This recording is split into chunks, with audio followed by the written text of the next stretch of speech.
یا تو انسان کافر ہو کر مرتا ہے یا مسلمان تو ہے مگر بے روزہ نماز گنہگار ہو کر مرتا ہے. اور تیسرا طبقہ اولیاء اللہ کا ہے، وہ تیسرے رجسٹر میں جو نام لکھانا چاہے تو چاہیے کہ وہ اللہ والوں کی صحبت اختیار کرے. کونوا مع الصادقین کا ترجمہ یہی ہے. میں اس کو پیری اور مریدی کی بات نہیں کر رہا ہوں. علامہ آلوسی رحمۃ اللہ علیہ تفسیر روح المعانی میں اس آیت کی تفسیر فرماتے ہوئے فرماتے ہیں کہ کونوا مع الصادقین کی تفسیر یہ ہے کیا کہ خالطوہم، ان کے پاس اتنا رہو، لتکونوا مثلہم، تاکہ ان جیسے ہو جاؤ. یعنی جس درد سے وہ اللہ کہتے ہیں، جس درد سے وہ سجدہ کرتے ہیں، جس درد سے وہ آہ کھینچتے ہیں، جیسی وہ تلاوت، جس جو یقین و ایمان، جو محبت ان کو اللہ نے عطا کی، آپ کو ویسی ہو مل جائے گا. لتکونوا مثلہم، تم ان جیسے ہو جاؤ گے. لیکن اس کے لیے وقت چاہیے، زمانہ چاہیے. ہر صرف ایک دن میں لال نہیں بنتا. میرے شیخ ماشاء عبد الغنی صاحب رحمۃ اللہ فرمایا کہ پہاڑوں میں جو لال بنتا ہے ایک دن میں بنتا ہے. 4-5 سال تک سورج کی شعاعیں اس کو ٹچ کرتی ہیں، 5 سال کے اندر جا کے وہ لال بنتا ہے. اللہ والوں کی نگاہیں 4-5 سال تک ہمارے قلوب کے پتھر پر نظر ڈالتی رہتی ہیں. ان کی دعائیں رات کو آہ سحرگاہی، رات کو ان کی دعائیں، پھر ان کی صحبتیں، ان کے ارشادات، ان کی برکتوں سے آہستہ آہستہ پھر وہ قلب لال بننے لگتا ہے. کچھ دن کے بعد بزبان حال جب خواجہ صاحب کا دل لال بن گیا تو حکیم الامت کو خطاب کر کے فرمایا کہ تو نے مجھ کو کیا سے کیا شوق فراوا کر دیا، پہلے جا پھر جانے، جا پھر جانے، جانا کر دیا.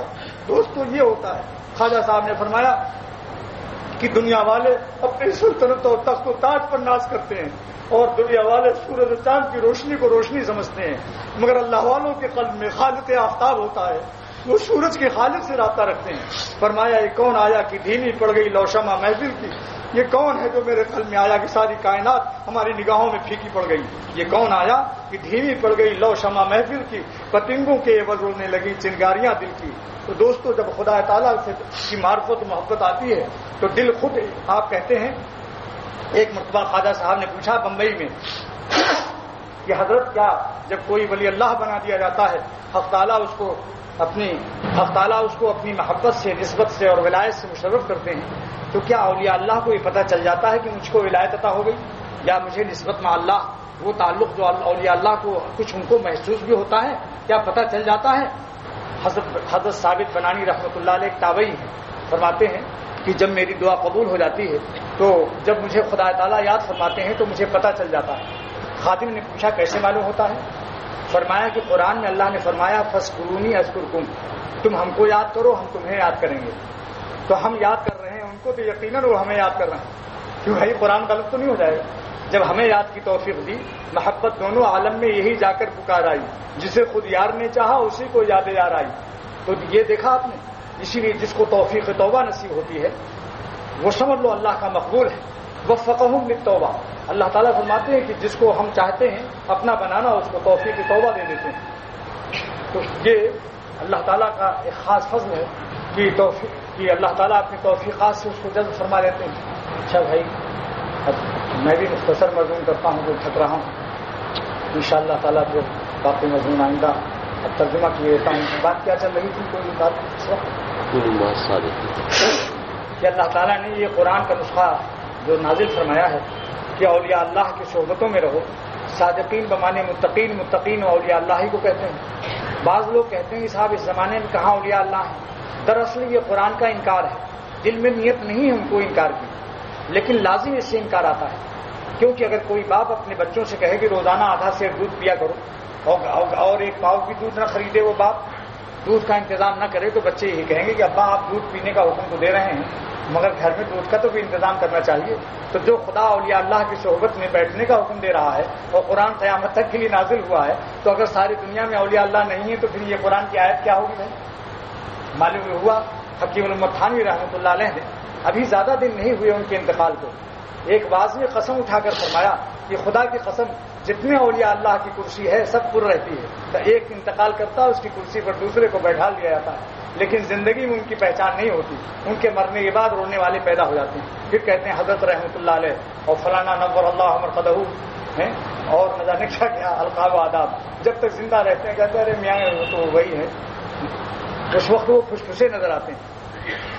تو دوستو یہی عرض کر رہا ہوں کہ جس طرح سے جسمانی بیماری کے لیے آپ اس کا انتظار نہیں کرتے کہ دہلی کے قبرستان سے، چونکہ آپ حضرات دہلی والے زیادہ ہیں اس لیے میں وہ مثال پیش کرتا ہوں کہ اگر آپ کی مرکنٹائل سوسائٹی دہلی میں یہ جو ہے آپ کا ریاض مسجد کے ماحول میں جو حضرات دہلی والے رہتے ہیں، کوئی شخص بیمار ہو جائے اور پرانا آدمی جس نے حکیم اجمل خان کا بھی دیکھا ہو، اس میں کوئی ایسا بڈھا فرض کر لو، تو کیا وہ یہ کہہ سکتا ہے کہ بھائی میں نے تو حکیم اجمل خان کو دیکھا ہے اور ان کے جیسا یہاں کراچی میں کوئی طبیب نہیں ہے، لہٰذا میں ایڑی رگڑ رگڑ کر جان دے دوں گا اور مرض میں مرتا رہوں گا، ہائے ہائے کرتا رہوں گا، لیکن موجودہ سٹر پٹر قسم کے حکیموں کا علاج نہیں کراؤں گا؟ بولو بھائی، ہے کوئی آدمی ایسا؟ کوئی آدمی؟ یہی آپ کے کراچی کے جو موجودہ معالجین ہیں، آپ اپنی جان بچاتے ہیں ان سے، ایمان بھی بچا لیجئے۔ جو موجودہ اہل اللہ ہیں ان کے غلام اگر گیہوں نہیں ملے تو بھوسی کو بھی غنیمت سمجھو، گندم اگر بہم نہ رشد ہے تو دوستو اللہ والوں کو اگر نہیں پاتے ہو تو ان کے غلاموں کے اور ان کے صحبت میں رہنے والوں ہی کو غنیمت سمجھو اور دعا کرتے رہو۔ اللہ تعالیٰ دعا کی برکت سے اہل اللہ بھی عطا کر دیں گے۔ اگر آپ 2 رکعت نماز حاجت پڑھیں گے کہ کوئی تجھ سے کچھ کوئی کچھ مانگتا ہے، الہی میں تجھ سے طلبگار تیرا، اے اللہ میں آپ سے آپ کو مانگتا ہوں، مگر آپ ملتے ہیں اپنے مقبول بندوں کے ذریعے سے، لہٰذا ہمیں وسیلہ بھی عطا فرمائیے، کوئی ذریعہ بھی عطا فرمائیے، ایسی صحبتیں بھی نصیب فرما دیجیے۔ تو یہ غیب سے انتظام ہوا۔ اگر مولانا رومی کے لیے شمس الدین تبریزی بھیجے جا سکتے ہیں تو آپ کی آہ اگر واقعی آہ ہے تو انشاءاللہ ایک بزرگ فرماتے ہیں، آہ من گرسر دارت، اگر میری آہ میں اثر ہے، یار من بکویم گزرے دارت، میرا محبوب میری گلی میں ضرور آئے گا۔ اگر آپ سچے دل سے اللہ والوں کو مانگیں گے آپ کو یقیناً انشاءاللہ وہ مل جائیں گے۔ اب دوسری یہ تو آیت کا ترجمہ ہو گیا، اور اس کے بعد حدیث کا ترجمہ کر کے اب ختم کرتا ہوں۔ وہ ترجمہ حدیث کا یہ ہے کہ حضور فرماتے ہیں صلی اللہ علیہ وسلم کہ آسانی سے دیندار بننے کا نسخہ یہ ہے کہ تم کسی صالح اور نیک بندے کو اپنا خلیل بنا لو۔ خلیل کہتے ہیں جس کی محبت دل پر چھا جائے۔ المرء علی دین خلیلہ، یہ حدیث کے الفاظ ہیں، مشکات کی روایت ہے۔ امام غزالی نے اس کی شرح کی ہے کہ دلوں میں عادتوں کو چرانے کی عادت ہے، چور اور بدماشوں کے ساتھ جو رہتا ہے اس کی عادت دل چرا لیتا ہے۔ آپ افیمچیوں کے ساتھ رہیے، افیم کھانے کو دل چاہنے لگے گا۔ پان تمباکو والوں کے پاس ہر وقت رہیے تو دل چاہے گا میں بھی پان تمباکو کھا لوں۔ حقہ پینے والے کے پاس رہیں گے تو دل چاہے گا ایک کش میں بھی مار دوں۔ سگریٹ پینے والوں کے ساتھ رات دن رہو گے، سونگتے سونگتے دل جائے گا چلو ایک کش لگا کے دیکھو کیسا ہوتا ہے۔ تو ایسی دل میں اللہ نے خاصیت رکھی۔ تو اللہ تعالیٰ کے نبی صلی اللہ علیہ وسلم فرماتے ہیں کہ اگر تم اہل اللہ کے پاس رہو گے تو ان کو خلیل بنا لو گے، دوست بنا لو گے، گہری دوستی، تو ان کے اخلاق و عادات تمہارا دل آہستہ آہستہ خود جذب کر لے گا۔ آہستہ سے تم بغیر مشقت کے ولی اللہ بن جاؤ گے۔ المرء علی دین خلیلہ، ہر انسان اپنے خلیل کے دین پر ہوتا ہے۔ یہ حدیث کا ترجمہ ہوگا۔ لہذا فلینظر، بس غور کر لو، احدکم، ہر شخص غور کر لے۔ حضور فرما رہے ہیں صلی اللہ علیہ وسلم، میں الفاظ نبوت کا ترجمہ کر رہا ہوں، وقت ختم ہو رہا ہے میری تقریر کا، اس اسٹیشن پر میری ریل پہنچ چکی ہے، سمجھا؟ السلام علیکم ہونے والا ہے۔ یہ آیت، اس حدیث کا ترجمہ، الفاظ نبوت کا ترجمہ سن لیجئے۔ المرء علی دین خلیلہ، ہر انسان اپنے گہرے دوست کے دین پر آٹومیٹک ہو جاتا ہے، خود بخود ہو جاتا ہے۔ لہذا فلینظر، خوب غور کر لو، احدکم، ہر ایک تم میں سے، من یخالل، کس کو اپنا دوست بناتا ہے۔ ایسا نہ ہو کہ جس کو بنا رہے ہو ویسے ہی ہو جاؤ گے۔ دیکھ لو، اگر گڑبڑ کو بنایا تو گڑبڑ ہو جاؤ گے، اور بڑھیا کو بناؤ گے تو بڑھیا ہے، اور بڑھیا کے ساتھ رہو گے تو بڑھیا ہو جاؤ گے۔ بس یہ میں نے عرض کر دیا۔ میرے ایک دوست نے مجھے یاد دلایا کہ آپ نے کئی دفعہ یہ کہا کہ ایک واز ہوتا ہے، ایک واز میرا 9 سیکنڈ کا واز ہوتا ہے، اور وہ میرا واز نہیں ہے بلکہ واز نبوت ہے، اور سارا دین اس کے اندر ہے، اور 9 سیکنڈ یا 9.5 سیکنڈ یا زیادہ سے زیادہ 10 سیکنڈ لگتے ہیں اس میں۔ کسی دن انشاءاللہ آپ حضرات یاد دلائیں گے تو میں وہ واز نبوت جو 9 سیکنڈ کے اندر ہوا ہے اور سارا دین اس کے اندر ہے، اخلاقیات، عبادات، معاملات، انشاءاللہ تعالیٰ آپ لوگوں سے کہہ دوں گا اس کو بیان کرنے سے پہلے کہ اپنی اپنی گھڑیاں سنبھال لیجیے، اور پھر انشاءاللہ وہ میں حضور صلی اللہ علیہ وسلم کا واضح نبوت پیش کروں گا، کیونکہ جس صحابی نے درخواست کی تھی اس واز کی، اس نے ایک قید لگا دی تھی، اذنی و اوجز، نصیحت کر دیجئے، واز سنا دیجئے، مگر مختصر سے سنائیے۔ اللہ کے نبی نے وہ مختصر واز سنایا کہ 9 سیکنڈ میں ختم ہوا، مگر سارا دین اس کے اندر ہے۔ میں ملا علی قاری کی شرح سے کبھی انشاءاللہ بیان کروں گا، آج اس کا موقع نہیں، میں تھک چکا ہوں۔ یہ کہہ رہے ہیں پھر یہ بھی سنا دوں، میں نہیں سنا سکتا، دعا کیجیے اللہ تعالیٰ عمل کی توفیق عطا فرمائے۔ اللہم صلی علی سیدنا مولانا محمد نبی وآلہ وصحبہ وسلم۔ یا اللہ، آج عاشورے کا مبارک دن ہے، حضرت موسیٰ علیہ السلام کو آج کے دن آپ نے دریائے نیل میں دشمنوں سے نجات عطا فرمائی تھی اور ان کی قوم کو اللہ اس دن حضور صلی اللہ تعالی وسلم نے روزہ رکھا اور آئندہ کے لیے فرمایا کہ اگر میں اگلے سال زندہ رہا تو نویں کو بھی روزہ رکھوں گا. اللہ اس مبارک دن کے صدقے میں اور اس محترم دن کے صدقے میں اللہ سب کو اپنی محبت کے لیے منتخب فرما لے. اللہ آپ فیصلہ فرما دیں. آپ جس کو اپنا بنانے کا فیصلہ کر لیں گے اس کو کون اپنا بنا سکتا ہے؟ اللہ ساری دنیا اگر اسے کھینچنا چاہے، جسے آپ کا کرم اپنی طرف کھینچ لے، تو نفس و شیطان، ہزاروں دشمن، تمام سوسائٹی اور معاشرہ اس کو گندا بنانا چاہے، لیکن آپ جسے اچھا بنانا چاہیں اسے کوئی خراب نہیں کر سکتا. آپ کی قدرت کا صدقہ آپ اپنے دست بازو کرم سے ہم کو اپنا بنا لیں اور ہم آخری بردست بر بازو تو دست بخشا جانے پہ زمبیل ماں، ہماری جھولی کمزور ہے، خالی ہے. آپ اپنے دست کرم سے اس میں توفیق کی خزانے ڈال دیجیے اور اپنی رحمت سے ہماری جانوں کو جذب فرما کر اپنا وہ تعلق بخش دیجیے جو آپ اپنے دوستوں کو عطا کرتے ہیں. اللہ بابا فرید اتار، خواجہ معین الدین چشتی اجمیری، امام غزالی، مولانا روم، بڑے بڑے اولیاء اللہ، خواجہ حسن بصری جیسے ان کے سینوں میں جو امانت و دولت ہے آپ نے بخشی، آپ اپنی رحمت سے کرم کے صدقے میں بلا استحقاق و صلاحیت ہم نااہلوں کو بھی محض اپنے کرم سے عطا فرمائیے، اس حیثیت سے کہ آپ کریم ہیں اور کریم کی تعریف ملا علی قاری نے کی ہے. محدث عظیم نے اس امت کی کریم اس ذات کو کہتے ہیں جو بلا اہلیت و صلاحیت اپنی نعمتوں کو عطا کر دے. اے خدا، ہم صلاحیت و اہلیت نہیں رکھتے لیکن آپ کے کریم ہونے کی حیثیت سے آپ کے تعلق خاص کی بھیک مانگتے ہیں. اپنا صحیح اور قوی تعلق ہم سب کو نصیب فرما کر اپنی ولایت و دوستی کے لیے قبول فرمائیے اور ہمیں اولیاء صدیقین کی حیات نصیب فرما کر کسی حیات پر وفات مقدر کر کے میدان محشر میں بے حساب مغفرت فرما کر جنت میں ہم سب کو اسی طرح اکٹھا فرمائیے جس طرح اس ریاض مسجد میں آپ کے نام پر مختلف خاندانوں سے، مختلف شہروں سے آپ کے نام پر اس وقت جمع ہے. آخر دعوانا الحمدللہ رب العالمین وصلی اللہ تعالی علی خیر خلقہ وصحبہ اجمعین برحمتک یا ارحم. 16 محرم الحرام 1405 ہجری مطابق 12 اکتوبر 1984 عیسوی بروز جمعہ، مجلس عام خانقاہ امدادیہ اشرفیہ، گلشن اقبال، کراچی. حضرت تختیم الامت مجدد الملت مولانا شاہ اشرف علی صاحب تھانوی نور اللہ مرقدہ کا واعظ راحت القلوب کے نام سے پڑھا جائے گا. 37 صفحے تک پہلے آپ کو سنایا جا چکا ہے. آج بقیہ مضمون سنایا جائے گا. اور اس سے پہلے ایک بات اچانک چونکہ یاد آ گئی دل میں، وہ عرض کر دوں. بعض وقت میں چیز آتی ہے ذہن میں پھر بھول جاتا ہوں. بیان کرنا تھا کہ اب محرم کے بعد سفر کا مہینہ آ رہا ہے. سفر کے مہینے کو کفار عرب منحوس سمجھتے تھے اور وہی کفار جو 360 بتوں کی پوجا کرتے تھے ان کا رابطہ ہندوستان کے بت پرستوں سے بھی تھا.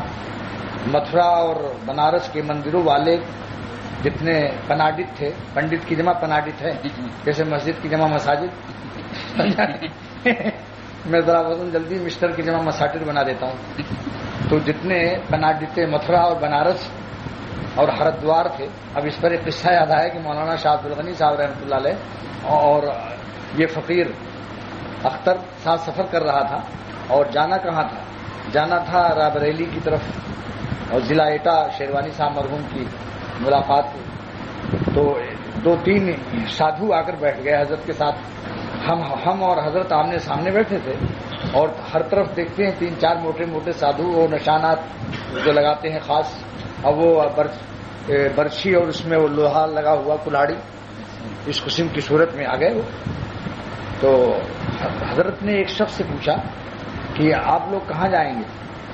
تو اس متکبر ایک سادھو نے بڑا منہ اینٹ کر کے، جیسے بہت خیرات سے قاری بعض وقت اینٹ کے راہ کو پر کر کے کوئی بات کہتا ہے، یعنی اردو کی بولی میں بھی روٹی کو بہت پر کرتا ہے، روٹی راہ کو مفخم ادا کرتا ہے. اور ایسے ہی وہ ایک شاگرد نے اپنے استاد سے کہا کہ ہاں، ایک قاری نے ایک حلوائی سے کہا کہ آپ کے پاس شیرہ ہے؟ اس نے کہا اتنا موٹا تو نہیں ہے.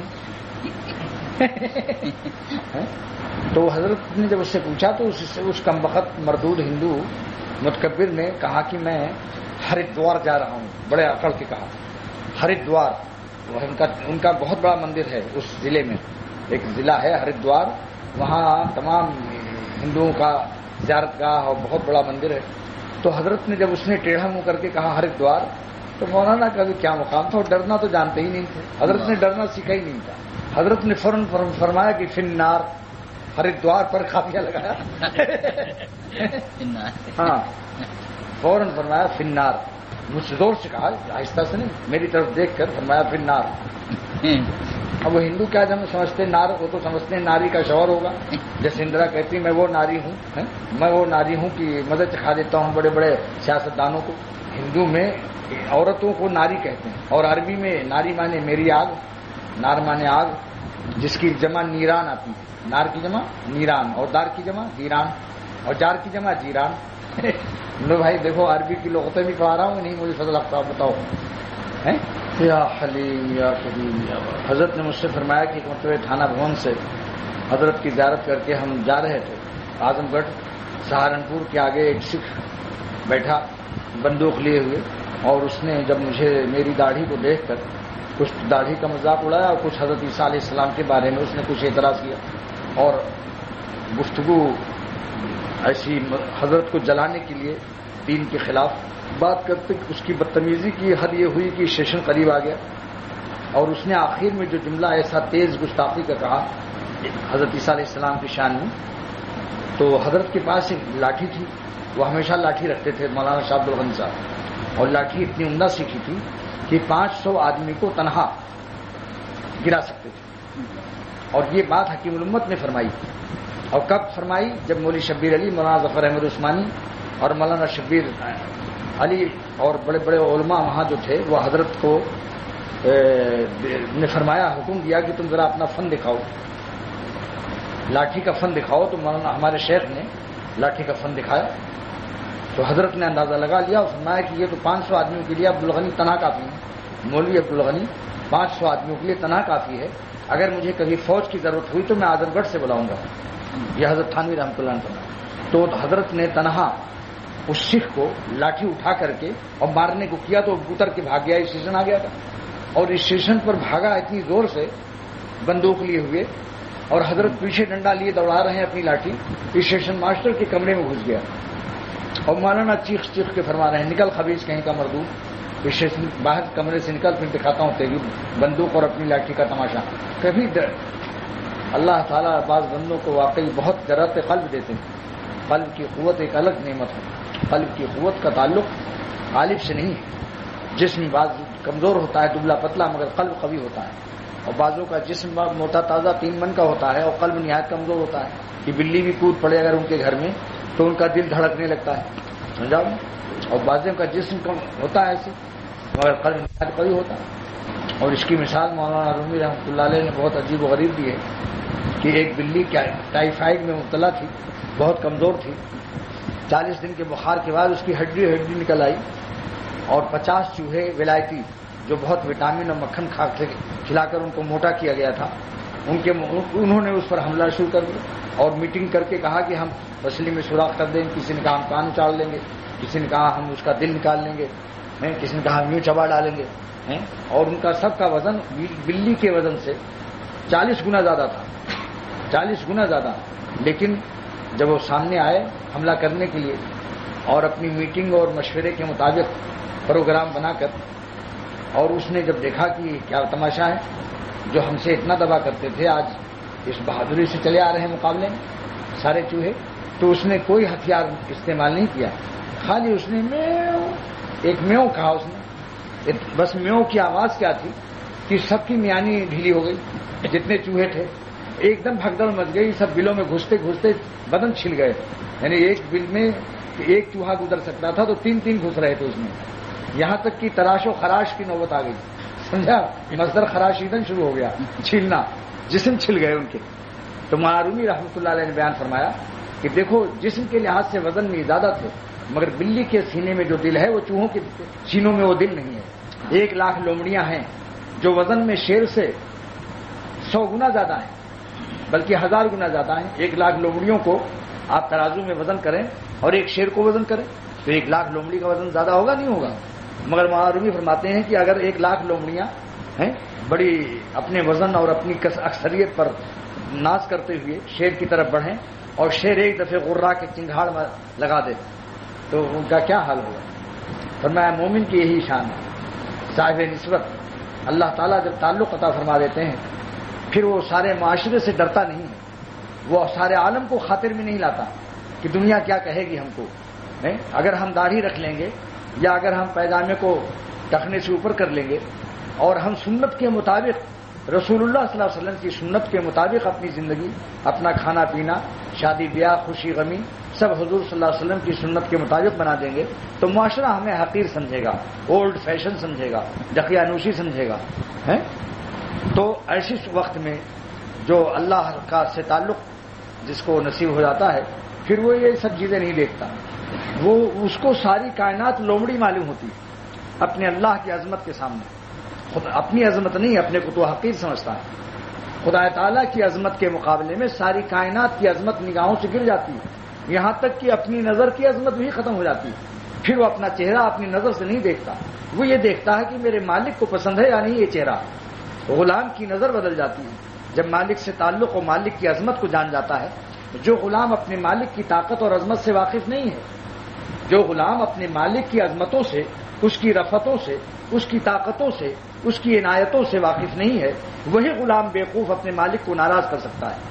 بظاہر تو ہیں چھوٹی چھوٹی سی باتیں، اختر کی یہ باتیں تو بظاہر چھوٹی چھوٹی سی معلوم ہوتی ہیں. بظاہر تو ہیں چھوٹی چھوٹی سی باتیں، جہاں سوز لیکن یہ چنگاریاں ہیں، جہاں سوز لیکن یہ چنگاریاں ہیں. اگر غور سے سنو تو انشاءاللہ ایک جملہ ہدایت کے لیے کافی ہے کہ جو غلام اپنے مالک کی عظمتوں سے، اپنے مالک کی طاقتوں سے، اپنے مالک کی عنایتوں سے نادان ہوتا ہے، غیر عارف ہوتا ہے، ناواقف ہوتا ہے، وہ غلام دوسرے غلاموں کی عظمتوں سے دب کر اپنے مالک کو ناراض کرنا گوارا کر لیتا ہے.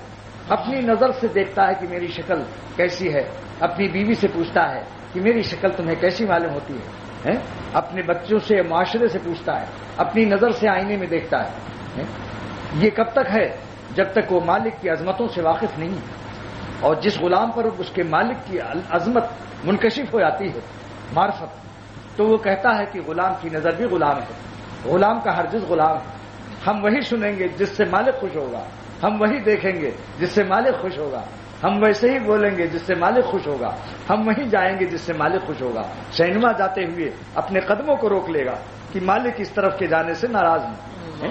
مسجد جاتے ہوئے شکر ادا کرے گا کہ مالک اس طرف جانے سے خوش ہیں. ہر سانس میں وہ مالک پر نظر رکھتا ہے. زمین پر رہتے ہوئے آسمان والے پر نظر رکھتا ہے، خالق آسماں پر. مخلوق زمین خالق آسماں پر جب نظر رکھ لیتی ہے وہی مخلوق فرشتوں سے افضل ہو جاتی ہے. آسمانی مخلوق سے وہ زمین کی مخلوق افضل ہو جاتی ہے، بشرطے کہ وہ مخلوق زمینی آسمان کے خالق سے رابطہ قائم کر کے ان کی مرضی کے مطابق زندگی گزارنے لگے. اور جب تک اللہ تعالیٰ کی عظمت منکشف نہیں ہوتی پھر آدمی یہ دیکھتا ہے کہ میری شکل آئینے میں کیسی ہے، خود ہی فیصلہ کر لیتا ہے واہ واہ آج تو میں بہت ہی کیا جمال ہے آج تو. سمجھ گیا؟ اپنے جمال کا فیصلہ اپنی نظر سے کیا کریں. سید سلیمان ندوی رحمۃ اللہ علیہ کا شعر بھی عجیب ہے. ہم ایسے رہے یا کہ ویسے رہے وہاں دیکھنا ہے کہ کیسے رہے. ہم ایسے رہے یا کہ ویسے رہے وہاں دیکھنا ہے کہ کیسے رہے. دوستو اپنی قیمت کو خارج سے مت لگاؤ.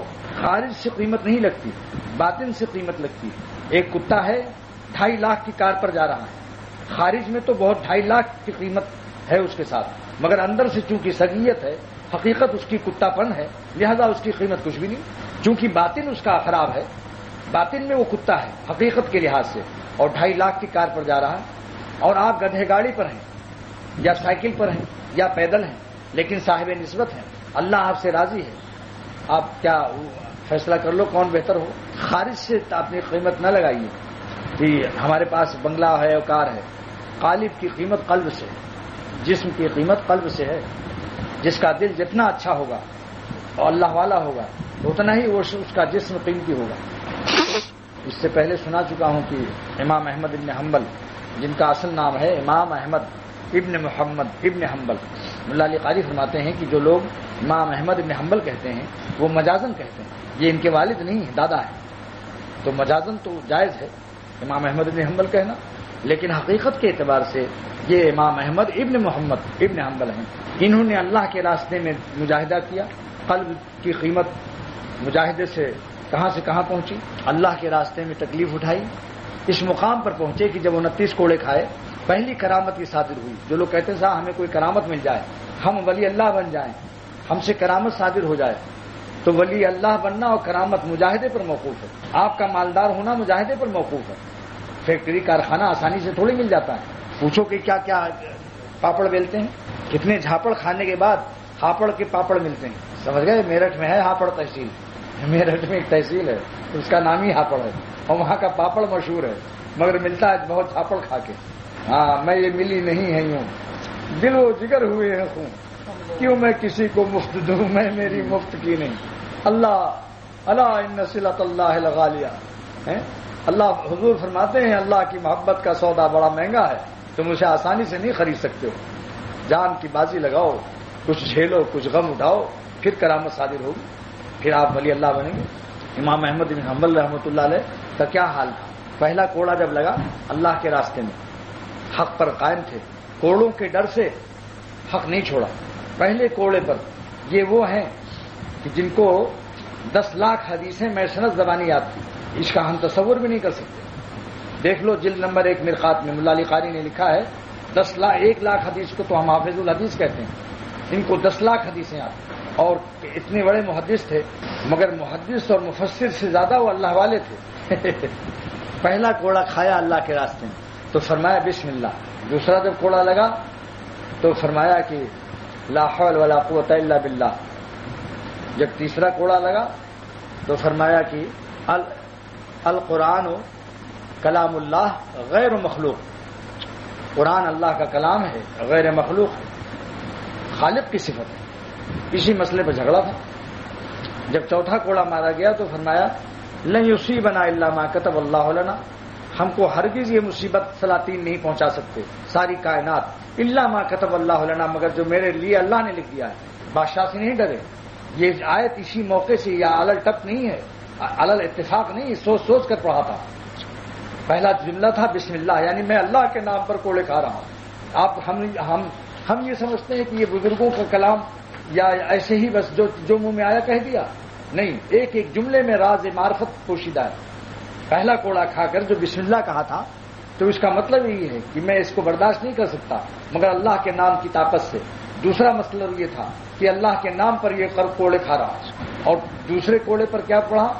لا حول ولا قوت الا باللہ کی طاقت. یہ ہمیں توفیق جو ہو رہی ہے, اللہ کے راستے کا غم اٹھانے کا جو توفیق ہو رہی ہے, میں سچ عرض کرتا ہوں کہ آج بازاروں میں نگاہ بچانے کی توفیق جس کو نصیب ہو جائے تو وہ اللہ تعالیٰ کا شکر ادا کرے کہ اللہ ہماری طاقت نہیں تھی, یہ آپ کا فضل اور آپ کا کرم ہے کہ جس نے ہمیں توفیق دی نگاہ کی حفاظت. تو دوسرے کوڑے پر لا حول ولا قوت الا باللہ پڑھا. تیسرے کوڑے اس کا مطلب تھا کہ ہماری طاقت نہیں, آپ مدد بھیج دیجیے. اس کا یہ مطلب ہوتا ہے لا حول ولا قوت الا باللہ میں طلب مدد ہے کہ ہماری طاقت نہیں ہے گناہ سے بچنے کی, نہ نیک عمل کرنے کی, مگر آپ کی مدد سے. تو گویا اللہ سے اپنی عاجزی کا اظہار کر دیا اور مدد حاصل کر دی. تیسرا جملہ تھا کہ کس وجہ سے ہم کو مارا جا رہا ہے, وہ اس مسئلہ حق پر کہ کلام اللہ, قرآن اللہ کا جو ہے یہ اللہ کا کلام ہے, غیر مخلوق ہے. آخر میں چوتھے جملے پر وہ خاموش ہو گئے, یعنی بے ہوشی کے قریب ہو گئے, پھر کوئی جملہ نہیں کہہ سکتے. چوتھا کوڑا جب لگا تو انہوں نے پڑھا لن یصیبنا الا ما کتب اللہ لنا, مجھے ہرگز کوئی مصیبت نہیں پہنچا سکتی. اس میں نفی تھی سلطان پر. حاکم وقت کو ڈانٹا تھا کہ تم یہ سمجھ رہے ہو کہ میں کوڑے لگا رہا ہوں, تم کو یہ طاقت نہیں ہے ہمیں مصیبت پہنچانے کی, کسی مخلوق کو یہ طاقت نہیں. لن یصیبنا, ہرگز دیکھو لن تاکید بانو نے لن تاکید کے ساتھ فرمایا, نفی جہد بلم. لن یصیبنا, ہرگز ہم کو مصیبت نہیں پہنچ سکتی الا ما, مگر وہ مصائب کتب اللہ لنا, لام آتا ہے انتفاع کے لیے, یعنی جو ہماری ترقی درجات کے لیے آ رہا ہے. لنا لام جو ہے علینا نہیں ہے. لن یصیبنا الا ما کتب اللہ علینا نہیں ہے, اعلی ضرر کے لیے آتا ہے عربی قواعد سے. لام نفع کے لیے آتا ہے, الا ما کتب اللہ لنا. ایسے رہنے دیں. تو میں عرض کر رہا تھا کہ بھائی غالب کی جسم کی کوئی قیمت نہیں ہے اگر قلب قیمتی نہیں, اگر دل کی قیمت نہیں ہے تو جسم کی کوئی قیمت نہیں. اس پر مضمون چل رہا ہے اور ارادہ کچھ اور تھا. مراد آباد پہنچ رہا ہوں. ارادہ تو ہمارے اختیار میں ہے, مراد آباد اللہ کے اختیار میں. ارادے کو مراد تک پہنچانا یہ نہ سمجھنا یو پی کے شہر بھیج رہا ہوں، مراد آباد مجھ سے مراد، اس سے مراد وہ ہے۔ تو حضرت امام احمد ابن حنبل رحمۃ اللہ علیہ کا ایک محدث عظیم ولی اللہ کامل صاحب کرامت بزرگ کا قصہ سنا رہا ہوں کہ اللہ کے راستے میں ان کو جب کوڑا مارا گیا تو پہلے کوڑے پر بسم اللہ کہا، دوسرے پر لا حول ولا قوت الا باللہ کہا، تیسرے پر کیا کہا؟ القرآن کلام اللہ غیر مخلوق، قرآن اللہ کا کلام ہے، غیر مخلوق ہے۔ چوتھا کوڑا جب لگا تو فرمایا کہ لن یصیبنا الا ما کتب اللہ لنا، ہمیں ہرگز کوئی مصائب نہیں آ سکتے مگر جو ہمارے اللہ میاں نے ہمارے لیے مفید، ہمارے نفع کے لیے لکھ دیا ہے، اس میں ہمارا نفع ہے۔ درجات حدیث میں آتا ہے، ابو شریف کی روایت ہے کہ بعض مصیبتیں جو بندوں پر آتی ہیں اللہ تعالیٰ کے یہاں ان کا بہت اونچا درجہ لکھا ہے، مگر عمل کے لحاظ سے اس درجے تک نہیں پہنچ سکتے، عمل کمزور ہے، عمل اچھے نہیں ہیں، تو اللہ تعالیٰ دنیا میں ان پر کچھ مصیبت بھیج دیتے ہیں۔ ابتلاء اللہ فی جسدہ او فی مالہ او فی ولدہ ثم صبرہ علی ذلک، پھر اس کے صبر کی طاقت دے دیتے ہیں، حتی یبلغہ اللہ منزلۃ، یہاں تک کہ اللہ اس کو اس مقام پر پہنچا دیتے ہیں کہ ما التی سبقت لہ من اللہ عز وجل، جو اللہ کی طرف سے اس کے لیے مقدر ہے بلند درجہ وہ مل جاتا ہے۔ مصائب اس لیے فرمایا مصیبت تمہارے اختیار میں نہیں ہے۔ بادشاہ کا دماغ توڑ دیا، حاکم وقت کا دماغ توڑ دیا اسی آیت سے کہ لن یصیبنا، تم سمجھتے ہو تم ہمیں کوڑے مروا رہے ہو اور اپنی جیت سمجھ رہے ہو، نہیں، ہماری جیت ہے، ہمارے درجات بلند ہو رہے ہیں، تمہارے اوپر ہمارے خون کا داغ بدنما تمہاری گردن پر چڑھ رہا ہے، تمہاری کامیابی نہیں، کامیابی ہماری ہے، لنا الا ما کتب اللہ لنا۔ چوتھے کوڑے پر آپ کا اظہار بند کھل گیا، لکھا ہے کہ کان تکتو سروالا، آپ کے شلوار جو ہے اس کی عربی جانتے ہیں کیا ہے؟ سروال، لفظ سروال ہے جس کی جمع سراویل آتی ہے، وہی سروال بگڑ کر ہمارے ملکوں میں شلوار ہو گیا، اصل میں عربی لفظ سروال ہے جس کی جمع سراویل آتی ہے، سمجھا نہیں؟ تو کانت تکتو سروال امام احمد بن حنبل کا پیجامے کا جو شلوار کا اظہار بند تھا وہ کیا تھا؟ حاشیت صوبن، یعنی من حاشیت صوبن، منصوب بنظیر خافض، یعنی کپڑے کا کنارہ تھا۔ یہ آج کل کا اظہار بند نہیں جو بہت شاندار لال پیلے ہرے مضبوط بنے جاتے ہیں نیلون سے، نیلون ویلون نہیں تھا وہاں، نہ نیلون تھا نہ پتلون تھا اس زمانے میں، سمجھا نہیں، اور نہ لون تھا۔ تو جب وہ ٹوٹ گیا تو آپ نے آسمان کی طرف دیکھا اور ہونٹوں کو ہلایا، اس کے بعد بہت تیزی سے وہ پیجامہ اوپر اٹھ گیا، اس کے بعد آپ بے ہوش ہو گئے، اٹھا کر گھر گئے، بیمار ہو گئے۔ ایک محدث عظیم فرماتے ہیں کہ میں بغداد میں اس وقت موجود تھا اور میں نے جب شور غل سنا تو میں دوڑا اس مجمع کی طرف، تو میں نے پوچھا کہ ما حاضی عزت تو یہ شور غل کیسا ہے؟ تو اہل بغداد نے کہا کہ ان امام احمد بن حنبل یمتحن، آج ان کا امتحان عشق ہو رہا ہے عشق کا امتحان، آ رہے ہیں ہر طرف تیر و سنا، آ رہے ہیں ہر طرف تیر و سنا، ہو رہا ہے عشق کا اب امتحان، میں نہ کھولوں گا خلاف حق زباں، ان کی مرضی پر میری قربان جاں۔ امام احمد بن حنبل گویا بزبان حال یہ شعر پڑھ رہے تھے، ان کی مرضی پر میری قربان جاں، میں نہ کھولوں گا خلاف حق زباں۔ حق پرستوں کی سزا جور آیا ہے یہ یقیناً سنت پیغمبراں، حق پرستوں کی سزا جور آیا ہے یقیناً سنت پیغمبراں، یہ پیغمبروں کی سنت ہے کہ ان کو حق پرستی پر تکالیف مسائل ہوتے ہیں اور جو اقرب ہوتے ہیں ان کے پیارے ان کو۔ تو وہ محدث عظیم امام احمد کندی فرماتے ہیں کہ میں نے جب ان کو وہاں جا کر گھر پر عیادت کی تو میں نے پوچھا کہ وہ آپ نے چوتھے کوڑے کے بعد آسمان کی طرف منہ اٹھایا تھا اور کچھ آپ کے ہونٹوں میں میں نے حرکت پائی تھی، کیا آپ اللہ تعالیٰ سے کیا کہہ رہے تھے؟ امام احمد بن حنبل نے فرمایا کہ میں خدا سے یہ عرض کر رہا تھا کہ اللہم انی اسألک باسمک العظم، اے اللہ میں آپ کے اسم اعظم سے پناہ سے دعا درخواست کرتا ہوں، اللہم انی اسألک باسمک الذی، وہ اس نام کے صدقے میں آپ سے سوال کرتا ہوں، باسمک الذی ملأت بہ العرش، کہ سارا عرش آپ نے اس سے بھر دیا ہے، سارے عرش پر وہی نام لکھا ہوا ہے۔ دیکھیے کعبے کے غلاف پر سارا ایک ہی نام ہے بس، اللہ اللہ اللہ۔ جس نے نہ دیکھا ہو کبھی مجھ سے تنہائی میں دیکھ لے، میرے پاس غلاف کعبے کا ایک ٹکڑا ہے، سارے کعبے کے غلاف پر اللہ اللہ لکھا رہتا ہے. اب آپ کہیں گے غلاف کعبے کا ٹکڑا کیسے مل گیا؟ کیونکہ بعضی ہمارے ملکوں میں قینچی لیے رہتی ہیں اور چپے سے جب دیکھا سپاہی نہیں ہے تو کاٹ لیتی ہیں. تو میرا چوری کا مال نہیں ہے اس لیے عرض کر دیا. ہم نے وہاں قینچی نہیں لگائی ہے. بنگلہ دیش کا ایک وفد شاہ سعود کا معزز مہمان بن کر گیا تھا.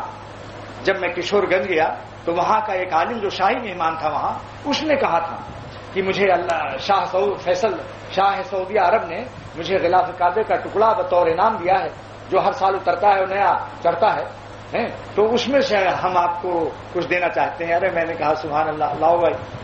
تو اس کو تو میں اتر لگا کے رکھے ہوئے ہوں. کبھی کبھی اس کا پیار لیتا ہوں، آنکھوں سے لگاتا ہوں کہ یہ خدا کے گھر پر رہ چکا ہے. اس لیے عرض کر دیا کہ بعد کوئی کہے گا پتہ نہیں کیسے کاٹ کے لے آئے ہو، کینچی وینچی ماری تھی کیا آپ کرنے میں. الحمدللہ اس کو میں خلاف ادب ناجائز سمجھتا ہوں. ایسی محبت نہیں ہونی چاہیے کہ دیکھا سپاہی نہیں دیکھ رہا ہے چپے سے تھوڑا سا مار دیا کینچی. یہ کوئی محبت ہے؟ یہ اللہ یہ محبت نہیں. لیکن اگر مغلوب ہو کر کیا تو معافی کی توقع بھی ہے. سمجھا؟ تو امام احمد بن حنبل نے فرمایا کہ چوتھے کوڑے پر جب مجھے میرا پیجامے کا اظہار بند جو تھا کپڑے کا کمزور تھا، چوتھے کوڑے لگنے سے کمر پر وہ ٹوٹ گیا تھا، تو میں نے اللہ سے عرض کیا کہ یہ خدا میں آپ کے اس نام مبارک کے صدقے میں سوال کرتا ہوں جو اس سے آپ نے سارا عرش اعظم بھر دیا ہے، سارے عرش اعظم پر جو نام آپ نے لکھا رکھا ہے، اسألک بسمک الذی ملأت بہ العرش ان کنت تعلم انی علی الصواب. اگر آپ جانتے ہیں کہ میں حق احمد ابن حنبل حق پر ہے تو لا تحتک ستری، میرے پردے کو آپ نہ کھولیے نہ پھاڑیے، مجھے ننگا نہ ہونے دیجیے. فلا تحتک ستری، میرا پردہ نہ پھاڑیے، مجھے ننگا نہ ہونے دیجیے، مجھے ذلیل نہ کیجیے اپنی رحمت سے اگر میں آپ کے راستے پر حق پر ہوں. بس وہ کرامت ہے. بات یہ چلی تھی کرامت. لوگوں کو شوق ہے کہ میں ایسا ولی اللہ ہو جاؤں کہ مجھ سے کرامت پیدا ہو جائے. کرامت کہتے ہیں کہ جو عام انسانوں سے کام نہ ہو سکے وہ کام ولی اللہ سے ہو جاتا ہے. اللہ کی طرف سے ان کو اکرام دیا جاتا ہے. کرامت معنی ہی عزت ہے. خدا اپنے دوستوں کو کبھی عزت دیتا ہے لیکن ان کے اختیار میں وہ کرامت نہیں ہے کہ جب چاہیں اس کو استعمال کریں. وہ اللہ تعالیٰ کی طرف سے اعزاز ہوتا ہے، جب چاہتے ہیں دے دیتے ہیں، نہیں چاہتے نہیں دیتے. وہی صاحب کرامت کسی وقت میں بالکل کچھ نہیں، اختیاری نہیں چیز ہے کرامت. تو یہ بات اس محدث عظیم نے معلوم کر لی کہ یہ بطور کرامت کے ان کا پیجامہ اٹھ گیا تھا. اس کے بعد ان کو خواب میں دیکھا اسی محدث عظیم نے، تو پوچھا کہ اللہ تعالیٰ نے آپ کے ساتھ کیا معاملہ کیا. امام احمد بن حنبل رحمۃ اللہ علیہ نے عرض کیا، فرمایا کہ اللہ تعالیٰ نے مجھ سے سوال کیا کہ یا احمد حل ضربت فیہ، اے احمد کیا تو میری راستے میں مارا گیا ہے؟ اے احمد حل ضربت فیہ، سبحان اللہ، میری محبت میں کیا تجھے کوڑے لگے تھے؟ عرض کیا کہ نام یا ربی، بے شک مجھے ضرورت تو فیکا، میں تو آپ کے راستے میں مارا گیا، بہت مجھے سزا ملی. اللہ نے فرمایا کہ فانظر الی وجہی، میرے چہرے کی زیارت کر لے. قد اباحت لک حاضر نظر، میں نے تیرے لیے اپنا دیدار مباح کر دیا، جبکہ دوسروں کو قیامت کے فیصلے کے بعد میں اپنے کو دکھاؤں گا. آج تیرے لیے میرا دیدار نقد حاضر اسٹاک ہے، جس کو جنت حاضرہ، یعنی فوراً تم ابھی میری دیدار کی زیارت کر لو، مجھے دیکھتے ہی سارا غم بھول جاؤ گے، مجھے دیکھتے ہی سارا غم بھول جاؤ گے. سمجھا؟ ان کے آنے سے جو آ جاتی ہے منہ پر رونق، یہ تو ہے. لیکن اللہ تعالیٰ کے دیدار کے بعد بھلا کوئی غم باقی رہ سکتا ہے؟ کوئی غم باقی رہ سکتا ہے؟ دکھا جلوہ وہی غارت کرے جانے ہنسی جلوہ. اصغر گونڈوی رحمۃ اللہ علیہ فرماتے ہیں دکھا جلوہ وہی غارت کرے جانے ہنسی جلوہ. چاہے پرخ سے اڑ جائے، دور تو ٹکڑے ٹکڑے ہو گیا تھا. لوگ تو یہ سمجھتے ہیں کہ قلت تحمل سے ایسا ہوا، مگر مولوی فرماتے ہیں نہیں، عاشق تھا وہ، اس نے چاہا کہ میرے باطن میں آ جائیں وہ. اگر ٹھس رہوں گا، ٹکڑے ٹکڑے نہیں ہوں گا تو اوپر ہی اوپر رہ جائیں گے، مہمان باہر ہی رہ جائے گا.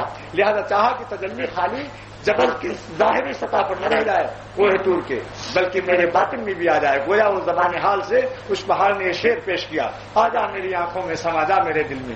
ٹکڑے ٹکڑے ہونے کی وجہ یہ بیان کی معرومی رحمۃ اللہ علیہ فرماتے ہیں بربرون کوہ چیزت نور سمد، بربرون کوہ، اس پہاڑ طور کی ظاہری سطح پر جب اللہ کی تجلی نازل ہوئی تو پارا شد، ٹکڑے ہو گیا. کیوں؟ تا بربرون شمزند، تاکہ وہ اللہ کا نور میرے باطن میں بھی آ جائے.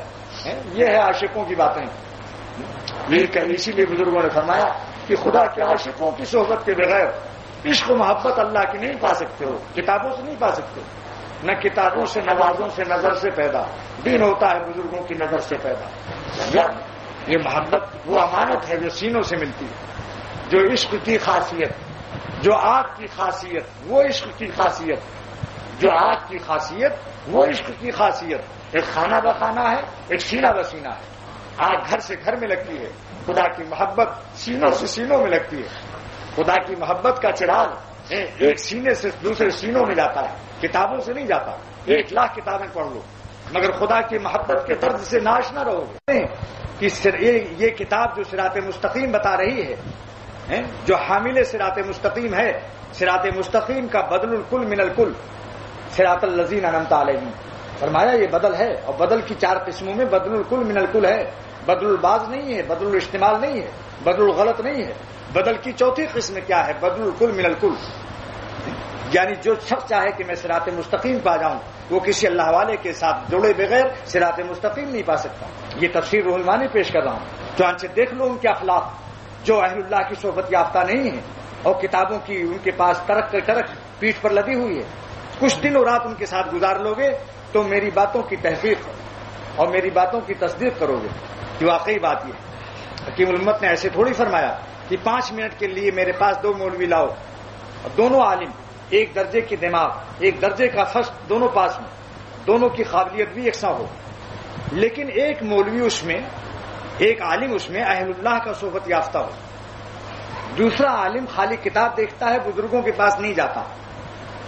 دونوں کو لاؤ میرے پاس، 5 منٹ وقت لوں گا، ہم کو بتاؤ مت کہ یہ عالم اللہ والوں کے پاس رہا ہوا ہے اور یہ عالم اللہ والوں کے پاس نہیں جاتا بلکہ خالی کتاب دیکھتا ہے، ہم کو مت بتاؤ۔ 5 منٹ ہم دونوں سے گفتگو کریں گے، ان کی آنکھوں کو تیور دیکھیں گے، انداز گفتگو دیکھیں گے، رفتار دیکھیں گے، گفتار دیکھیں گے، پھر دل سے فیصلہ کر دیں گے۔ میں حکیم الامت فرماتے ہیں میرا قلب فیصلہ کرے گا اور بالکل صحیح فیصلہ کرے گا کہ یہ بزرگوں کا صحبت یافتہ ہے اور یہ کندے ناتراش غیر صحبت یافتہ ہے۔ جیسے کوئی لکڑی ہو، ایک بڑھئی کے پاس، کارپینٹر کے پاس چھیلی ہوئی ہو، صاف چکنی ہے، اور ایک ہے کہ درخت کا بوٹا آ گیا، فرق ہوتا ہے نہیں دونوں میں؟ بولو بھائی، بہت فرق ہوتا ہے۔ تو یہ عرض کر رہا تھا کہ امام احمد بن حنبل، میں بات تو اس پر چلی تھی کہ دوستو ظاہر کی فکر مت کرو کہ ہمارے جسم پر کپڑے کتنے قیمتی ہیں، یہ فکر مت کرو کہ ہمارا مکان کتنا قیمتی ہے، یہ فکر مت کرو کہ ہمارے پاس کار ہے یا نہیں ہے، یہ فکر مت کرو کہ ہم نے شامی کباب اور پراٹھے کھائے، بریانی ملی یا نہیں ملی۔ میں واللہ قسم کھاتا ہے اختر، اور میں ایک مسلمان کی قسم، اگرچہ وہ گنہگار ہو اس کی تسلیم کرنا امت پر واجب ہے، قسم کو جھٹلانے کا کوئی جواز نہیں ہے۔ میں یہ کہتا ہوں کہ اگر آپ بریانی اور شامی کباب ایئر کنڈیشن میں ہیں لیکن خدا تعالیٰ کو سے آپ نے تعلق ڈھیلا ڈھالا کر رکھا ہے تو آپ کا سکون بھی ڈھیلا ڈھالا ہوگا، اور اگر آپ نے اللہ کو راضی کر رکھا ہے، خوب ٹیک چست چالاک مجاہد بن کر جتنے ہی زیادہ اپنے مالک کو راضی کرو گے اتنے ہی زیادہ دنیا اور آخرت میں خوش رہو گے۔ جو اپنے غلام اپنے مالک کو جتنا خوش رکھتا ہے، مالک بھی اپنے اس غلام کو اتنا ہی خوش رکھتا ہے۔ یہ کیا کوئی منطق کی بات ہے؟ دوستو سادے سادے الفاظ میں حقیقت اختر پیش کر رہا ہے۔ ایک گناہ بھی اپنے پاس نہ آنے دو، کوشش کرو کہ ہم سے کوئی مکروہ کام بھی نہ ہو۔ بعض لوگ کہتے ہیں صاحب چھوٹا موٹا ذرا گناہ کر لینے میں کیا حرج ہے، یہ محبت کی کمی ہے۔ علامہ آلوسی فرماتے ہیں کہ لا تحقرن صغیرۃ، لا تحقرن صغیرۃ، کسی صغیرہ گناہ کو حقیر مت سمجھنا۔ کیوں؟ فإن الجبال من الحصى، جتنے پہاڑ ہیں کنکڑیوں سے بنتے ہیں، تھوڑا تھوڑا ٹکڑا پتھر کا جمع ہوا پہاڑ ہو گیا۔ چھوٹا چھوٹا گناہ کرو گے ایک دن سب مل کر بڑا گناہ بن جائے گا، گناہوں کا پہاڑ ہو جائے گا۔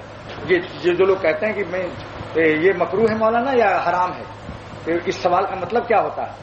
مطلب یہ ہے کہ اگر مکروہ ہے تو کوئی بات نہیں، کرتا رہوں، اگر حرام ہے تو بچنے کی کچھ فکر کروں گا۔ یہ مکروہ حرام کا جو سوال کرتے ہیں، امام محمد رحمۃ اللہ علیہ کے قول علامہ شامی جلد نمبر 1 میں لکھتے ہیں کل مکروہ حرام عند محمد، امام محمد صاحب مذہب ہیں، ہمارے حنفیوں کے بڑے امام ہیں، کہتے ہیں کہ ہر مکروہ حرام ہے۔ اور طرفین صاحبین یعنی امام یوسف اور امام حنیفہ رحمۃ اللہ علیہ فرماتے ہیں کہ کل مکروہ حرام تو نہیں کہتے وہ، لیکن فرماتے ہیں کل مکروہ اقرب الی الحرام، ہر مکروہ حرام سے قریب ہے۔ تو آپ حرام سے قریب تو ہو گئے۔ جیسے ذاکر کے لیے ملا علی قاری نے لکھا ہے کہ جو شخص اللہ کے نام لینے لگتا ہے بزرگوں کے مشورے سے، اللہ اللہ شروع کر دیتا ہے، کچھ تسبیحات لا الہ الا اللہ کی تلاوت کی، ذکر کی، تو وہ آج وہ اللہ والا ایک ہی دن میں نہیں بنے گا، آج ہی واصل اللہ نہیں ہوگا، واصل باللہ آج ایک دن میں نہیں ہوگا، لیکن واقف علی الباب ہو جائے گا، یعنی اللہ کے دروازے تک پہلے ہی دن کے ذکر سے پہنچ جائے گا۔ جس نے اللہ کا نام لینا شروع کر دیا، مولا علی قاری فرماتے ہیں الذاکر کالواقف علی الباب، جس کو خدا کے نام لینے کی توفیق ہو گئی وہ خدا کے دروازے پر پہنچ گیا، دستک دے رہا ہے۔ یہ ذکر کیا ہے؟ اللہ اللہ اللہ اللہ، یہ کیا نام لے رہا ہے؟ دروازہ کھٹکھٹا رہا ہے کہ دروازہ کھول دیجئے، ہم آپ کا نام لے رہے ہیں۔ جب کسی کا نام لیا جاتا ہے، جمیل صاحب کے دروازے پر ہم پہنچے 7 نمبر پر اور دروازہ بند ہے، جمیل صاحب جمیل صاحب جمیل صاحب، آخر ان کو رحم آئے گا کہ نہیں؟ کوئی دروازہ کھٹکھٹا رہا ہے۔ خواجہ صاحب نے اسی کو فرمایا کہ ذکر کرنے سے اگر اللہ کے قرب میں دیر لگے گھبراؤ مت، کھولیں وہ یا نہ کھولیں در، اس پہ ہو کیوں تیری نظر، تو بس اپنا کام کر، یعنی صدا لگائے جا۔ دروازہ دیر سے چاہے کھلے، پڑے رہو دروازے پر، پڑا رہنا بھی عظیم الشان نام ہے۔ اگر خدا نہ ملا، اول تو یقیناً ملے گا، کوئی دنیا میں خدا کا عاشق نہیں گزرا جس کو خدا نہ ملا ہو۔ دنیاوی معشوقوں نے تو بے وفائی کی ہے، ہمیشہ کی ہے، یہ بے وفا ہیں، یہ نہیں ملیں گے آپ کو، اور مل بھی جائیں گے تو عارضی ملیں گے، اور اگر کہیں اور مال پانی پائیں گے تو تم کو زہر دے کر ہلاک بھی کر دیں گے۔ اگر دیکھیں گے کہ یہ تو 10,000 تنخواہ ہے، دوسرا 40,000 والا مل گیا ہے، جس کے پاس کار تو مزدہ ہے، اور اس کے پاس بہت ہی زبردست ہے، کیا ہے بھائی سب سے بڑی کار کا نام کیا ہے آج کل؟ ارے نہیں میاں، اور کوئی نام بتاؤ۔ مرسڈائز، کیا نام ہے؟ مرسڈیز ہے۔ تو یہ دنیا میں ان کا حال ہے، مگر اللہ سے باوفا ہیں جو غریب سے غریب عاشقوں کو بھی نواز دیتے ہیں، سمجھا؟ بادشاہوں کو بھی ولایت عطا کرتے ہیں، اور ایک مسکین مسلمان کو بھی ولی اللہ بنا دیتے ہیں۔ دنیا میں کوئی ایسا محبوب لاؤ جو کہ غریبوں پر بھی نظر کر دے۔ یہ کہتے ہیں کہ تمہاری آہ و آنسو لے کر کیا کریں گے، ہمیں تو پیسہ چاہیے۔ اور اللہ تعالیٰ کیا، اسی لیے تو مولانا شاہ محمد احمد صاحب نے فرمایا تھا کہ میں ان کے سوا کس پہ فدا ہوں یہ بتا دے، لا مجھ کو دکھا ان کی طرح کوئی اگر ہے، اللہ جیسا کوئی محبوب لاؤ ہمیں دکھاؤ دنیا میں۔ یہ کیا ہے کہ اچھا، اور ایک بات اور بھی ہے کہ مان لو ان پر مر گئے، زمین پر خوب ساتھ دیا، زمین کے نیچے جائیں گے کوئی؟ ذرا کوئی دوست ایسا ہو جو بتا دے کہ جب تم زمین کے نیچے جاؤ گے، جنازہ دفن ہوگا تو میں بھی تمہارے ساتھ لیٹ جاؤں گا، کوئی ہے ایسا یار؟ لیکن اللہ ایسا باوفا یار ہے۔ مفتی شفیع صاحب رحمۃ اللہ فرمایا ایک مثنوی کا شعر کا ترجمہ کہ اللہ تعالیٰ فرماتے ہیں اے دنیا والو، جتنے تمہارے یار ہیں زمین کے اوپر تک ہیں، ارے مجھ سے دوستی کر لو، ہم زمین کے اوپر بھی تمہارے یار ہیں اور زمین کے نیچے بھی تمہارا ساتھ دیں گے۔ نحن اولیاؤکم فی الحیات الدنیا و فی الآخرہ، ہماری ولایت تمہارے دونوں جہان میں کام دے گی۔ علامہ آلوسی نے ایک تفسیر اس کی یہ بھی کی ہے، سارے عالم پر، ساری کائنات پر، یعنی امریکہ اور روس اور جرمن اور جاپان پر، چاہے یہ راکٹ، چاہے یہ کتنی ہی ترقیات کر رہے ہوں، اللہ والے ان پر رو رہے ہیں کہ ہائے جب مریں گے کیا حال ہوگا ان کا۔ یہ ملاؤں کو حقیر سمجھتے ہیں فیکٹریوں کارخانوں کی سرمایہ داری کے نشے میں، اور اللہ والے اپنے اللہ کی محبت میں ان پر ترس کھا رہے ہیں کہ اے خدا ان کی آنکھیں کھول دے کہ جس چیز کو چھوڑنے والے ہیں اس کے پیچھے پڑے ہوئے ہیں، اور اگر یہ نہ چھوڑے تو دنیا ہی ان کو لات مارے گی ایک دن۔ زندگی میں نہ چھوڑا تو زندگی میں اس کے بعد یہ خود فیکٹری چھوٹ جائے گی ان سے۔ تو عقل سلیم بڑی نعمت ہے، سوچو اس کو۔ دنیا میں سفیان ثوری رحمۃ اللہ علیہ کی نصیحت یاد رکھو، تابعی ہیں، فرماتے ہیں تابعی کس کو کہتے ہیں؟ جس نے صحابہ کو دیکھا، فرماتے ہیں کہ دنیا کے لیے اتنی محنت کرو جتنا دنیا میں رہنا ہے، اعمل للدنیا بقدر مقامک فیہا، اعمل للدنیا بقدر مقامک فیہا، دنیا کے لیے اتنی محنت کر لو جتنا دنیا میں رہنا ہے، وعمل للآخرہ، اور عمل کرو آخرت کے لیے بقدر مقامک فیہا، جتنا آخرت میں رہنا ہے، بس دونوں زندگی کا فیصلہ کر لو۔ تو عرض کر رہا تھا کہ اپنے جسم کی قیمت وٹامن سے مت لگاؤ، وزن سے مت لگاؤ کہ اب تو میرا وزن بڑھ گیا ہے، سمجھا آپ نے؟ وزن کے گھٹنے بڑھنے سے قیمت گھٹتی بڑھتی نہیں ہے۔ 40 کلو کا اگر ایک پیغمبر ہے اور 4 من کا بھولو اگر اس پر ایمان نہیں لائے گا تو یہ 4 من دوزخ کی آگ میں جلے گا۔ سن لو اس کو، جسموں کے وزن سے طاقت نہیں ہوتی، قالب کی قیمت سے قلب نہیں ہے، قلب کی قیمت سے قالب ہے۔ خائے معرومی نے کیا حقیقت بیان فرمائی کہ فرماتے ہیں بادہ آزما مست نے کی مازو، شراب میری مستی مجھ سے مست ہے، میں شراب سے مست نہیں ہوں۔ بادہ ازما مست نئے کی مازو، شراب مجھ سے مست ہوئی ہے، میں شراب سے مست نہیں ہوں۔ غالب ازما مست، غالب ازما ہست، جس میں ہم سے ہے نئے کی مازو، غالب ازما ہستنے کی ماضو، غالب ہم سے ہے، جسم ہم سے ہے، ہم جسم سے نہیں. بادہ ازما مستنے کی ماضو، غالب ازما ہستنے کی ماضو. غالب ہم سے ہے، اگر ہماری روح نہ ہو جسم رہے گا؟ ذرا کوئی صاحب بتا دیں، روح نکلنے کے بعد جسم قائم رہے گا؟ تو جسم ہم سے قائم ہے، ہم جسم سے قائم نہیں ہے. مگر ہم سے تو جسم قائم ہے، لیکن افسوس کہ انڈا مکھن پراٹھا سب تلاش کر رہا ہے، مگر جسم جس سے قائم ہے یعنی روح، اس کی غذا کی فکر کسی کو نہیں. مولانا فرماتے ہیں روح کی غذا انڈا مکھن نہیں ہے. انسان کی غذا گدھے کی خوراک نہیں ہوتی کہ اس کو بھوسا کھلا دو. روح اعلیٰ چیز ہے، اس کے ذکر بھی اعلیٰ ہے. وہ کیا ہے؟ اللہ اکبر. مولانا روح فرماتے ہیں ذکر حق آمد غذا روح را، اللہ کی ذکر غذا ہے روح کی. میدا را حمزی کہو جو باز کم. فرماتے ہیں ارے میدے کو ذرا یہ حلوہ پوری سے کچھ دن کے لیے ذرا خالی کرو. خردن ریحان گل آغاز کم. ارے ریحان گل کا کھانا شروع کرو، یعنی اللہ کا نام لینا شروع کرو. خردن ریحان گل آغاز کم. میدا را حمزی کہو جو باز کم. ارے جو گیہوں بہت کھا چکے ہو اے دوستو. وارے مولانا رومی کیا اللہ کا پیارا بندہ تھا. فرماتے ہیں ساری زندگی روٹی کھا گیہوں جو بہت کھا چکے، اب ذرا اللہ کی محبت میں جو سیکھو، اللہ کا نام. خوردنے ریحان گل آغاز کرو، ریحان گل کا بھی آغاز کرو تاکہ اس سے قلب میں نور پیدا ہو. پھر لبوں میں دیکھو کیا گفتگو میں بھی اس کا اثر آ جائے گا. کل اہل اللہ کے کلام میں اثر کی وجہ یہی لکھی معرومی نے. فرماتے ہیں کہ ہر کی باشد قوت و نور جلال، جس کا غذا اللہ کا نور ہوگا، کیوں نہ باشد از لبش سحر حلال، اس کی لبوں سے کلام مؤثر کیوں نہیں پیدا ہوگا. اللہ اللہ کر کے دیکھو، اللہ اللہ کر کے دیکھو، انشاءاللہ ایسا نور آئے گا کہ خود ٹیڈیاں، خود سینما VCR تمہاری نگاہوں سے گر جائے گا. یہ تو اندھیرے اس وقت تک پسند ہیں جب تک آپ چمگادڑ ہیں، جب تک آپ کی کا نفس چمگادڑ ہے، اندھیرا پرست ہے، ظلمت کا پوجنے والا ہے، تو اس وقت تک آپ کو VCR اور ٹیڈیاں اور سینما اچھا لگ رہا ہے. جس دن اپنی خفاشیت سے نکل کر بادشاہی ہو جائیں گے آپ، اس دن سے پھر آپ کہیں گے لا حول ولا قوت الا باللہ، زندگی کہاں ضائع کی. اندھیروں کا پجاری وہی ہے جس کے گھر میں بجلی نہیں ہوتی. جب روشنی ہو جاتی پھر دیکھو کبھی اندھیرا ہو کیسا گھبرائے گا جی. اللہ اللہ کرنے کا ایک نفع کی علمت فرماتے ہیں. بعض لوگ تانا دیتے ہیں صاحب یہ تو خانقاہ جاتے ہیں، اور تسبیح بھی میں نے ان کے ہاتھ میں دیکھی، لیکن پھر بھی یہ فلاں بس اسٹاپ پر نظر لڑا رہا تھا یہ سالک، اور جاتا ہے خانقاہ گلشن میں بھی. بعض لوگ اعتراض کرتے ہیں. حضرت تھانوی رحمۃ اللہ علیہ فرماتے ہیں یہ بیوقوف ہے. سالک ذاکر ہے اور گنہگار بھی ہے، مان لو گناہ بھی اس سے ہو گئے، کرتا نہیں ہے، کبھی ہاتھی کی طرح پھسل جاتا ہے. بھائی ہاتھی بھی تو پھسل جاتا ہے، اگر کیچڑ زیادہ ہو جائے تو ہاتھی نہیں گرتا. چگل بسیار شد پیلا بلغزن، جب کیچڑ زیادہ ہوتی تو ہاتھی بھی پھسل جاتا ہے. سادہ شیرازی فرما رہے ہیں. لیکن کیا وہ شخص جو خانقاہ نہیں جاتا، کیا وہ شخص جو اللہ والوں کے پاس نہیں جاتا، کیا وہ شخص جو اللہ اللہ نہیں کرتا، یہ دونوں برابر ہو جائیں گے؟ حضرت فرق بیان کرتے ہیں کہ گنہگار ذاکر میں اور غافل ذاکر میں، جو ذاکر اللہ کے نام سے غافل ہے، دونوں گنہگاروں میں فرق بیان کیا. ایک وہ شخص ہے جو گناہ کرتا، اللہ کا نام کبھی نہیں لیتا، اہل اللہ کے پاس نہیں جاتا. ایک وہ شخص ہے جو ذکر اللہ کرتا ہے، اہل اللہ سے ملتا ہے، مگر کبھی کبھی اس کے بھی پیر پھسل جاتے ہیں. دونوں میں فرق کیا ہے؟ بعض لوگ کہتے ہیں میاں ہمارے اندر ان میں کیا فرق ہے؟ ہم سینما دیکھتے ہیں اور VCR دیکھتے ہیں اور گناہ کرتے ہیں، اور یہ مولانا بھی داڑھی بھی ہے اور تسبیح بھی ہے، مگر ان کو بھی میں نے دیکھا کبھی نظر لگا رہے تھے یا فلاں غلطی کر رہے تھے. اب اس کا فرق سن لو جو حکیم الامت نے بیان فرمایا.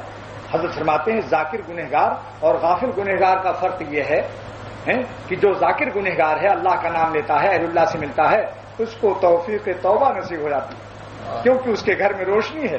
جب فیوز اڑتا ہے، اندھیرا ہوتا ہے، تو ٹیلی فون کرتا ہے کہاں؟ پاور ہاؤس کو کہ جلدی کنیکشن دیجئے، دل گھبرا رہا ہے، پنکھے چل نہیں رہے ہیں، گرمی سے بدحواس ہوں. جب یہ بندہ گنہ ذاکر اللہ والا اس سے لغزش ہوتی ہے تو سجدے میں گر کر توبہ کرتا ہے، پاور ہاؤس کو اطلاع کرتا ہے میرے اللہ اپنے مرکز نور سے میرا کنیکشن نہ کاٹیے، اپنی رحمت سے یار شبرا روز مہجوری مدے. ہم راتوں کو آپ کو یاد کر چکے ہیں، دن میں آپ گناہوں کی جدائی سے ہمیں مبتلا نہ فرمائیے. یار شبرا روز مہجوری مدے اور جان قربت دیدارا دوری مدے. جس جان نے آپ کے قرب کا مزہ چکھ لیا ہے اس کو گناہوں کی دوری کے عذاب میں مبتلا نہ فرمائیے. اللہ اللہ. مولانا رومی کو اللہ نے کیا فہم عطا فرمایا تھا، اس قدر فہم عطا کیا تھا کہ خدا کی محبت کے سارے نازک سے نازک موڑ کو بیان کر چکے ہیں. کوئی انشاءاللہ ایسا شعبہ نہیں جس کو مثنوی میں آپ نہ پائیں. سمجھا؟ دیکھیے کیا بات. تو حکیم الامت نے یہ فرمایا کہ بھائی جو اللہ اللہ کر رہے ہیں ان کے گناہ اگر ہو جائیں تو ان کو حقیر مت سمجھو، ان کی توبہ اور آہ ایسی ہوگی جو تمہارے سبحان اللہ سے افضل ہوگی۔ یہ فیصلہ اختر نہیں کر رہا ہے، ملا علی قاری عظیم محدث فیصلہ کر رہا ہے کہ بعض بندے ایسے ہیں کہ گناہ کے بعد جو انہوں نے توبہ کی ہے اتنی زبردست توبہ کی ہے کہ ان کے آہ و نالوں کو سننے کے لیے جبرائیل علیہ السلام 70,000 فرشتوں کے ساتھ نازل ہوئے ہیں۔ سورہ قدر کی تفسیر دیکھ لو، انا انزلنا کی تفسیر میں علامہ آلوسی رحمۃ اللہ علیہ فرماتے ہیں کہ بے اذن ربہم تتنزل، نزول کرتے ہیں جبرائیل علیہ السلام میں 70,000 فرشتوں کے، تتنزل ہیں۔ لیکن یہ نزول کیوں ہے؟ بے اذن ربہم ہے، اپنے رب سے اجازت مانگتے ہیں۔ کس بات کی اجازت مانگتے ہیں؟ فرماتے ہیں اس بات کی اجازت مانگتے ہیں کہ اللہ آسمانوں پر میں نے آہ و نالوں کی آواز نہیں سنی، آؤ دیارے دار سے ہو کے گزر چلیں، آؤ دیارے دار سے ہو کر گزر چلیں۔ سنتے ہیں اس طرف سے مسافت رہے گی کم، میں فرشتے کہتے ہیں میں زمین پر کچھ بندوں کو دیکھتا ہوں کہ وہ شارٹ کٹ راستے سے آپ تک پہنچ جاتے ہیں، ایک آہ نالے میں اس مقام پر پہنچتے ہیں جو 100 برس کا تحجد والا اس مقام پر نہیں پہنچ پاتا ہے۔ ناگے بے خروش بمنزل رسیدان، نومید ہم مباش کی رندہ نے بادہ نوش۔ اے دنیا والو نا امید مت ہو، بہت سے شرابی و کبابی، بہت سے زانی و گنہگار اچانک خدا کے خوف سے جو روئے ہیں، ایسی آہ اور نالا کیا ہے کہ آسمان کو بھی لرزہ طاری ہوا ہے۔ نومید ہم مباش کی رندہ نے بادہ نوش، نومید مت ہو بہت سے بادہ نوش شراب پینے والے رند، ناگہ بے خروش بمنزل رسیدان، ایک آہ کھینچی اور اللہ تک پہنچ گئے ہیں۔ گنہگاروں کو حقیر مت سمجھو۔ علامہ آلوسی فرماتے ہیں کہ اللہ تعالیٰ فرماتے ہیں حدیث قدسی، وہی حدیث قدسی جس کو اختر بیان کیا کرتا ہے، کیا الذی یبینہ النبی بلفظہ وینسبہ الی ربہ، حدیث قدسی وہ ہے جس کو خدا کا رسول بیان کرتا ہے مگر نسبت کرتا ہے کہ اللہ نے فرمایا، اس کا نام حدیث قدسی ہے۔ حدیث قدسی کیا ہے؟ اللہ تعالیٰ فرماتے ہیں لعنین المذنبین، گنہگار جب روتا ہے تو اس کے رونے کی آواز احب الی من زجل المسبحین، سبحان اللہ پڑھنے والوں کی آوازوں سے ہمیں اپنے گنہگار بندوں کا نالا زیادہ عزیز ہے۔ اللہ فرماتے ہیں اس کا مطلب نہیں کہ میں گناہوں پر آپ کو دلیر کر رہا ہوں، نہیں، ہم آپ کی مایوسیوں کے اندھیروں میں اللہ کی رحمت کی امید کا آفتاب طلوع کرنا چاہتے ہیں تاکہ آپ نا امیدیوں سے کہیں خدا سے دور نہ ہو جائیں۔ لو بھائی بنگلہ دیشی دوستو، دیکھو تمہارا بنگلہ دیشی حال آ گیا، مصنوعی نہیں ہے یہ، اس کا حقیقی حال ہے۔ امام احمد ابن حنبل کا میں حال عرض کر رہا تھا کہ 29 کوڑے کھانے کے بعد پہلی کرامت صادر ہوئی۔ لوگ کہتے ہیں کرامت نہیں ہے، اب اس زمانے میں اولیاء اللہ کو کرامت نظر نہیں آتی۔ پہلے تو دریاؤں پر بلا کشتی کے تیرتے تھے، ہواؤں پر اڑتے تھے، جس کے لیے دم کر دیا فوراً ایسی سی کرامتیں نظر آتی تھی۔ اب اس زمانے میں کرامت کیوں نظر نہیں آتی؟ جس کی بہت سے وجوہات ہیں۔ ایک وجہ اس میں مجاہدے کی کمی بھی ہے۔ اس کے جرے تو کس نہ بسائے، مولانا شاہ عبد الغنی صاحب رحمۃ اللہ علیہ فرماتے تھے اس کے جرے تو کس نہ بسائے، جو اپنے کو زیادہ جلاتا ہے خدا کی راہ میں تو خوشبو نہیں اڑے گی اس کی۔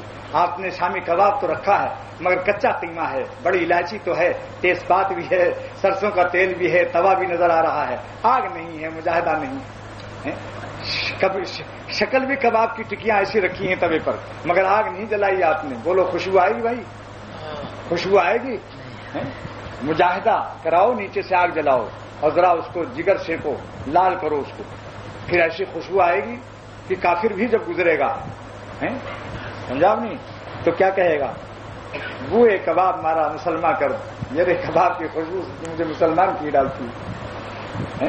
اللہ والوں کا دل، مومن کا دل جتنا مجاہدے سے گزرتا ہے اتنا ہی اس میں ایمان کی خوشبو بڑھتی چلی جاتی ہے، یہاں تک کہ جس طرف سے وہ گزرتا ہے اس طرف بھی اس کی خوشبو۔ اللہ علی قاری فرماتے ہیں کوئی صاحب نسبت ولی اللہ کسی شہر میں قیام نہ کرے، خالی گزر جائے تو لنا لا برکت مرور ہی تل کا اہل البلدہ، اس شہر کے لوگ اس کی گزرنے کی برکتوں سے محروم نہیں رہیں گے۔ جدھر جاتے ہیں ہم تیرا فسانہ چھیڑ دیتے ہیں، وہ زبان حال سے اللہ ان کے انفاس ولایت میں، ان کی سانس میں خدا کی محبت کی خوشبو ہوتی ہے۔ جیسے نبی جب سانس لیتا ہے اس کے انفاس نبوت سے صدیق اکبر تیار ہوتے ہیں، اس کے انفاس نبوت سے عمر و علی و عثمان رضی اللہ تعالیٰ عنہ پیدا ہوتے ہیں۔ انفاس نبوت وہ سانس نہیں ہے جو انگریزوں نے ریسرچ کیا ہے، سائنسدانوں نے، کہ کاربن ڈائی آکسائڈ نکالتے ہیں اور آکسیجن لیتے ہیں۔ تمہاری نظر تو بس کاربن ڈائی آکسائڈ تک ہے اور آکسیجن تک ہے، لیکن اللہ تعالیٰ سے پوچھو کہ اللہ نے نبیوں کے سانس میں کیا معجزہ رکھا ہے، تم وہاں تک تو پہنچے ہی نہیں۔ زمین پر دھرے ہوئے لوگ آسمانی معراج اور عروج کی بلندیوں کو کیا جانے؟ آسمانی بلندیوں کو زمین پر دھرے ہوئے لوگ نابدان کا کیڑا کیا جانے کہ چمن اور گلشن کے بہاروں میں کیا بھینی بھینی خوشبو ہے. نابدان کا کیڑا تو سمجھتا ہے کہ ساری دنیا کے چمن اور سارے چمبیلی گلاب اسی نابدان کے گٹر میں ہیں. ہر بوئے گو میں اسے بوئے گل محسوس ہوتی ہے. ہر بوئے گو میں بوئے گل محسوس کرتا ہے وہ نابدان کا کیڑا. سمجھا آپ نے؟ لیکن ذرا باہر نکل کر دیکھو پھر معلوم ہوگا کہ کیا چیز ہے. تو دوستو اللہ کے راستے میں جتنا بھی غم اٹھاؤ کم ہے. جتنا بھی مجاہدہ ہو, کوئی تکلیف ہو, خوشی خوشی جھیل لو. اللہ کے پورے پورے فرما بردار بن جاؤ. جتنا زیادہ غم جھیلو گے اتنے ہی بڑے ولی اللہ بنو گے. سن لو اس کو, یہ وہ غم ہے جو خدا کے راستے کا غم ہے. یہ وہ کانٹا ہے جو اللہ کے راستے کا کانٹا ہے. خدا کے راستے کا ایک کانٹا برداشت کر لو, ساری کائنات کے پھول مل کر اجتماعی طور پر اگر اس کو سلامی پیش کریں, اس کانٹے کی عظمت کا حق ادا نہیں ہو سکتا جو خدا کی راہ میں کسی کو چبھا ہو. یعنی نگاہ کے بچانے میں تکلیف اٹھائی ہو, سینما چھوڑنے میں تکلیف اٹھائی ہو, VCR چھوڑنے میں تکلیف اٹھائی ہو, جھوٹ کے بولنے میں تکلیف اٹھائی ہو, عورتوں خواتین نے پردہ اور برقع اوڑھنے میں تکلیف اٹھائی ہو. ہم جانتے ہیں پسینے آتے ہیں, مگر ہر پسینے کے قطرے پر شہیدوں کے خون کے برابر انشاءاللہ اجر ملے گا خدا کے راستے میں. جب ندامت کے آنسوؤں کی قدر کی اللہ نے, حدیث میں آتا ہے جب گنہگار ہوتا ہے اس کے آنسوؤں کو اللہ تعالیٰ شہیدوں کے وزن خون کے برابر وزن کرتا ہے. کی برابر می کن شاہ مجید اشکرا در وزن باخون شہید. تو اللہ کے راستے کا پسینہ بھی معمولی مت سمجھو. بس سمجھ لیجئے کرامت مجاہدے پر موقوف ہے. مجاہدے کرو اللہ کے راستے کی ہر تکلیف کو ان کو پورے پورے راضی کرو. تھوڑا سا راضی کر کے خوش نہ رہو. اگر آپ کو کوئی تھوڑا راضی کرے اور کچھ ناراض کرے, آپ کیا فیصلہ کریں گے اپنے نوکر کے بارے میں؟ ایک ملازم کتب خانے میں رکھتے ہیں علوی صاحب, اس نے کہا کہ بھائی امپریس مارکیٹ میں انوار بک ڈپو میں آپ مجھے نوکر رکھ لیجئے.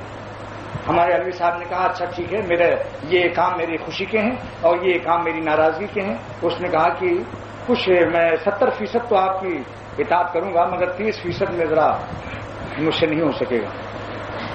آپ اس کو کیا مقام دیں گے؟ اور دوسرا ملتا ہے کہتا تھا میں تو 100% آپ کا ہوں.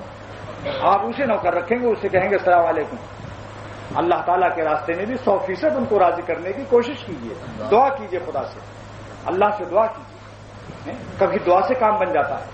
دعا سے ایسا کام بنتا ہے کہ حضرت عمر رضی اللہ عنہ جیسا شخص جو دشمن نبوت چراغ نبوت کو بجھانے کی نیت کرنے والا, مگر جب خدا نے سے اللہ کے نبی نے مانگا کہ اللہ دونوں عمر میں سے ایک عمر کو اسلام عطا کر دے, تو ان کو یہ مراد ہیں, مانگے سے ملے ہیں. یہ حضرت عمر رضی اللہ عنہ کا اسلام جب آیا ہے تو جبریل علیہ السلام نازل ہوئے اور فرمایا یا محمد استبشر اہل السماء باسلام عمر, آج آسمان پر فرشتے خوشیاں منا رہے ہیں عمر کے اسلام سے رضی اللہ تعالیٰ عنہ. یہ مراد تھے, مانگے تھے.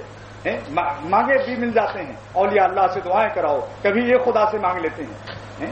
حضرت شیخ کا ایک شعر یاد آیا کہ کسی کے درد محبت نے عمر بھر کے لیے, کسی کے درد محبت نے عمر بھر کے لیے خدا سے مانگ لیا انتخاب کر کے مجھے. حضور نے اپنے لیے انتخاب کر کے خدا سے مانگا تھا عمر کو رضی اللہ تعالیٰ عنہ کو. کسی کے درد محبت نے عمر بھر کے لیے خدا سے مانگ لیا انتخاب کر کے مجھے. سبحان اللہ, انتخاب کر کے مجھے. یہ ہے اللہ تعالیٰ سے مانگا, اللہ تعالیٰ سے مانگا. تو کبھی اللہ والے ان کے پاس ملنا جلنا رکھو, شاید وہ خدا سے تمہیں مانگ لیں, شاید وہ خدا سے تمہیں مانگ لیں. پھر یہی شعر تم بھی پڑھو گے کیا, کسی کے درد محبت نے عمر بھر کے لیے خدا سے مانگ لیا انتخاب کر کے مجھے. اور یہ انتخاب کیسا ہوگا اس پر بھی ایک شعر سن لو. چھانٹا وہ دل کی جس کی ازل میں نمود تھی, چھانٹا وہ دل کی جس کی ازل میں نمود تھی, پسلی پھڑک گئی نظر انتخاب کی.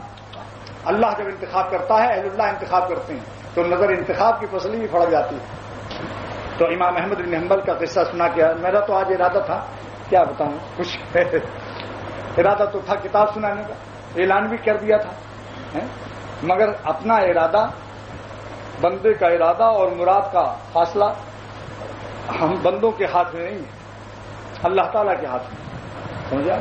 لہذا آج یہی منظور تھا اللہ کو کہ ان سے ساتھی مارے تین الطافس بدرد و صاف ترا حکم نیز دم درکش.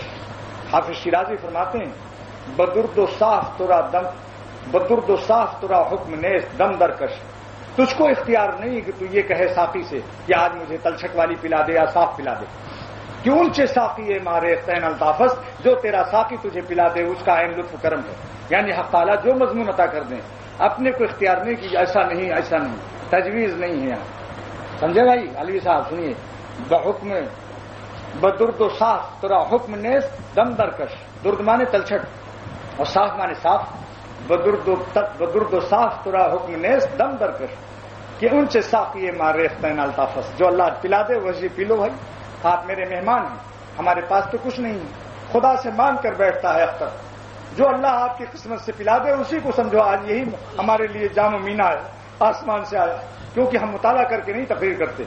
میرا کچھ مطالعہ نہیں ہے. کوئی میرا بچہ میرے گھر والوں سے شہادت لی جا سکتی ہے کہ ہم جمعے کی رات شب جمعہ میں کوئی تیاری یا کوئی کتاب نہیں دیکھتے نہ دیکھ، مگر یہی کہ اللہ تعالیٰ کی رحمت پر بھروسہ رکھتا ہوں کہ فقیر کی صدا خالی نہیں جاتی. دعا تو مانگ کے بیٹھتا ہوں. بھیک منگا تو ہوں خدا خاں. اور رجسٹرڈ انتم الفقراء کا ایک فرد اختر بھی ہے. تو امام میں عرض کر رہا تھا کہ خدا کے راستے کے غم سے گھبراؤ مت. یہ غم بڑا مبارک غم ہے جو انبیاء اور اولیاء کو ملتا ہے. بعض مسٹر بیچارے کہتے ہیں کہ اللہ کے مولوی بننے میں بڑی مصیبت ہے. مصیبت نہیں ہے. تم کو ٹیڈیوں کے راستوں میں زیادہ مصیبت ہے. تمہاری نیندیں حرام ہیں. تم ولیم 5 کھا رہے ہو. تمہارے پیجامے ناپاک ہو رہے ہیں. تمہارے مسانے کمزور ہو رہے ہیں. تمہیں خطروں کی شکایت ہے. ہزاروں بیماریاں ہم ثابت کریں گے تمہیں. میرے پاس مطلب میں آتے ہیں ایسے نوجوان مسٹر جنہوں نے اپنی زندگی کو ٹیڈیوں پر تباہ کر رکھا. صحت جسمانی بھی خراب اور دماغ بھی خراب ہو رہا ہے. چلتے ہیں تو چکر آ رہا ہے. کہتے ہیں جب بیٹھ کے اٹھتا ہوں تو آنکھ کے سامنے اندھیرا سا آ جاتا ہے مولانا. اچھا، کمر میں بھی ہلکا ہلکا درد رہتا ہے. صاحب پیشاب بڑی دیر تک خشکی نہیں ہوتا. ڈھیلا لیے پھرتا رہتا ہوں اور اتنا ڈھیلا ہو گیا ہے معاملہ کہ ڈھیلا بھی کام نہیں کر رہا ہے. میں کہتا ہوں کہ فوراً سمجھ جاتا ہوں. میں پھر سمجھا معجون آ رہے دے خورما فوراً تجویز کرتا ہے فقیر. میں سمجھ جاتا ہوں یا تم نے بہت ہی غلط اپنی مشینیں استعمال کر دی. گناہ سے بچو. سب سے بڑی صحت کی عبادت ہے. گناہ سے بچو، تقوی سے رہو. انشاءاللہ بہت سی بیماریوں سے اللہ تعالیٰ تقوی کی برکت سے محفوظ رکھیں گے. سمجھ گیا؟ تو یہ میں عرض کر رہا ہوں کہ خدا کے راستے کا غم یہ مبارک غم ہے جو خدا انبیاء اور اولیاء کو دیتا ہے. اس سے بہتر ہے کہ تم سینما اور ویسیا اور دنیا کے چکروں میں دیکھ دیکھ کے بدحواس پاگل ہو رہے ہیں. حواس باختہ جو تصویر دیکھی اور رات بھر کروٹ بدل رہے. ہائے VCR میں آج ایسی ننگی فلم انڈیا کی دیکھی. یہ کیا ہوگا؟ نیند حرام، اعصابی تناؤ ہے، ہائی بلڈ پریشر ہو رہا ہے، قلب کا اختلاط ہو رہا ہے. وحشت ہے. بعضوں کی تو ہارٹ فیل ہو گئے. اسی ریکارڈنگ سے ایک عورت کا ہارٹ فیل ہوا. اخبار میں آیا تھا. کھول کے بتا دیتا ہوں. لے کے پہلا پیار اس نے جب سنا، بھر کے آنکھوں میں خمار، جادو نگری سے آیا ہے کوئی جادوگر. دوسرے دن اخبار میں آ گیا کہ ایک خاتون نے سن کر جان نکل گئی ان کی. ہارٹ ہی فیل ہو گیا. پتہ نہیں کون جادوگر ان کو کہاں سے یاد آ گیا. ہارٹ ہی فیل ہو گیا. یہ حسن دنیا بہت بڑا فتنہ ہے. ایک بڑے عالم کا لڑکا، میں نام نہیں لیتا ہوں، بہت بڑے عالم مشہور کا لڑکا ایک دن مجھے ملا تو اس کی چپل ٹوٹی پھوٹی تھی.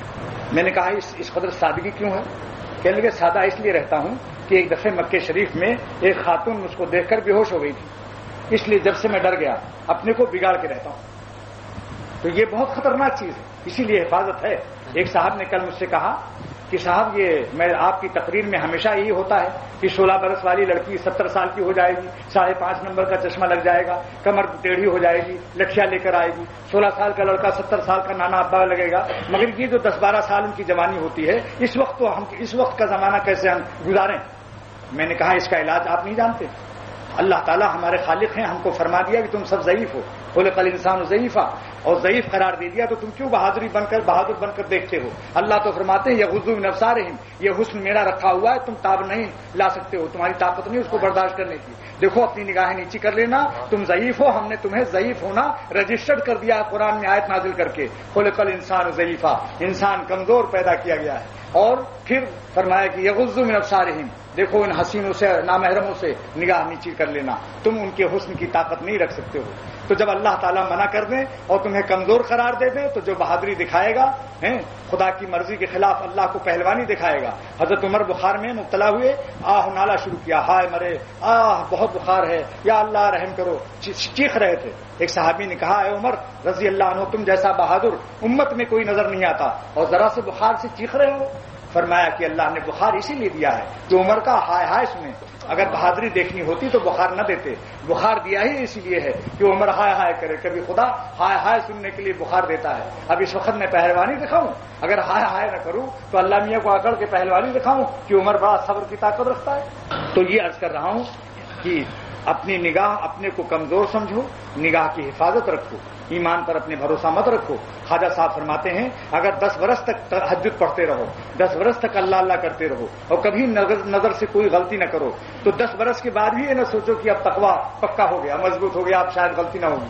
سن لو شعر، فرماتے ہیں بھروسہ کچھ نہیں اس نفس امارہ کا اے زاہد، بھروسہ کچھ نہیں اس نفس امارہ کا اے زاہد، فرشتہ بھی یہ ہو جائے تو اس سے بدگماں رہنا، فرشتہ بھی یہ ہو جائے تو اس سے بدگماں رہنا، یعنی اپنے نفس سے کبھی اطمینان نہ کرنا، ہر وقت ڈرتے رہنا۔ الا ما رحم ربی کی آیت پر نظر رکھنا، یہ ما مصدریہ ظرفیہ زمانی آئے، اے فی وقت رحمت ربی و عصمت ہی، جب تک اللہ کی رحمت و حفاظت کا سایہ رہے گا گڑ گڑا کر مانگتے رہو گے تو بچے رہو گے، اور جہاں نہ عقل آیا کہ اب میں کچھ ہو گیا مولوی ملا صوفی اور تو میں سے کیا گناہ ہوگا، تو کوئی بات نہیں، 10 سال سے تو میں اللہ اللہ کر رہا ہوں، بس غافل ادھر ہوا نہیں اس نے ادھر ڈسا نہیں، نفس کا ازدہا دلا دیکھ ابھی مرا نہیں، نفس کا ازدہا دلا دیکھ ابھی مرا نہیں، غافل ادھر ہوا نہیں اس نے ادھر ڈسا نہیں۔ آپ جانتے ہیں نفس کی مثال کیا ہے؟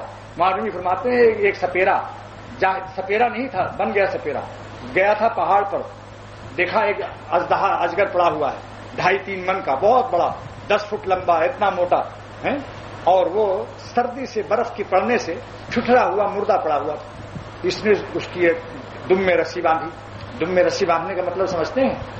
یہ یو پی والے خوب سمجھتے ہیں، جب غصہ ہوتے ہیں کہتے ہیں تیرے دم میں رسی باندھوں، وہ ان کی گالی ہوتی ہے یو پی والوں کی۔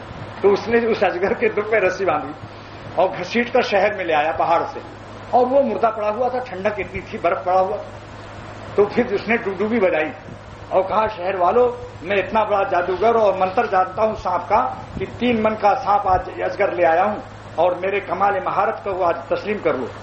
سب تمام شہر دوڑ آیا۔ اس کے بعد جب سورج نکلا اور آہستہ آہستہ اس کو گرمی ملی اجگر کو، سانپ کو، تو وہ تھوڑا سا رینگا، تو سب سے پہلے یہ منتر جاننے والے صاحب نے جو دعویٰ کیا تھا، اور تو بعد میں بھگے، سب سے پہلے یہ بھگے کیونکہ یہ سمجھتے تھے مردہ ہو گیا۔ مولوی فرماتے ہیں نفس کا یہی حال ہے، اللہ والوں کی صحبت سے، اللہ اللہ کرنے سے نفس مردہ بنا رہتا ہے، لیکن ذرا ٹیڈیوں کے پاس جاؤ، سینما دیکھو، VCR دیکھو چھپ کے، یا ریڈیو کا کوئی گانا، پھر دیکھو یہ اجگر صاحب کیسا آنکھ کھولتے ہیں۔ ابھی تو مسجد میں آنکھ بند کیے مراقبے میں، مسجد میں تو آنکھ بند کیے مراقبے میں رہتے ہیں، لیکن ذرا سڑکوں پر ہی مقدس کو دیکھو۔ ریاض خیر آبادی نے ایک صوفی کو دیکھا کہ وہ نقلی صوفی تھا، سینما کی لائن میں منہ چھپائے ہوئے رات کو اندھیرے میں کھڑا ہوا تھا، سمجھا نہیں، اور دیکھا کہ کوئی ہمارا دوست نہ جانے، ورنہ کہیں گے یار تم کیا کر رہے ہو، منہ میں ڈھانٹا کہتے ہیں اس کو، منہ چھپائے ہوئے کھڑے تھے۔ ریاض خیر آبادی شاید تو جانتے ہیں منہ پھٹ ہوتا ہے، نہایت گستاخ ہوتا ہے، اسے کوئی ڈر ور نہیں ہوتا شعر کہنے میں۔ اس نے دیکھا تو پہچان لیا تو وہی دوست ہے جو آنکھ بند کر کے مسجد میں مراقبے میں تھا۔ فوراً اس نے کہا جناب شیخ ہیں، جناب شیخ ہیں، آداب عرض کرتا ہوں۔ سنا، یہ آداب عرض خاص ہے، لکھنؤ کی زبان ہے یہ، جناب شیخ ہیں، آداب عرض کرتا ہوں، یہ منہ چھپائے ہوئے رات کو کہاں استاد؟ لو بھائی استاد پکڑے گئے، استاد صاحب پکڑے گئے سینما کی لائن میں۔ تو دوستو نفس پر کبھی اعتماد نہ کرو، سمجھا آپ نے، ورنہ یہ ڈھانٹا باندھ کر سینما میں بھی لگ جاتا ہے۔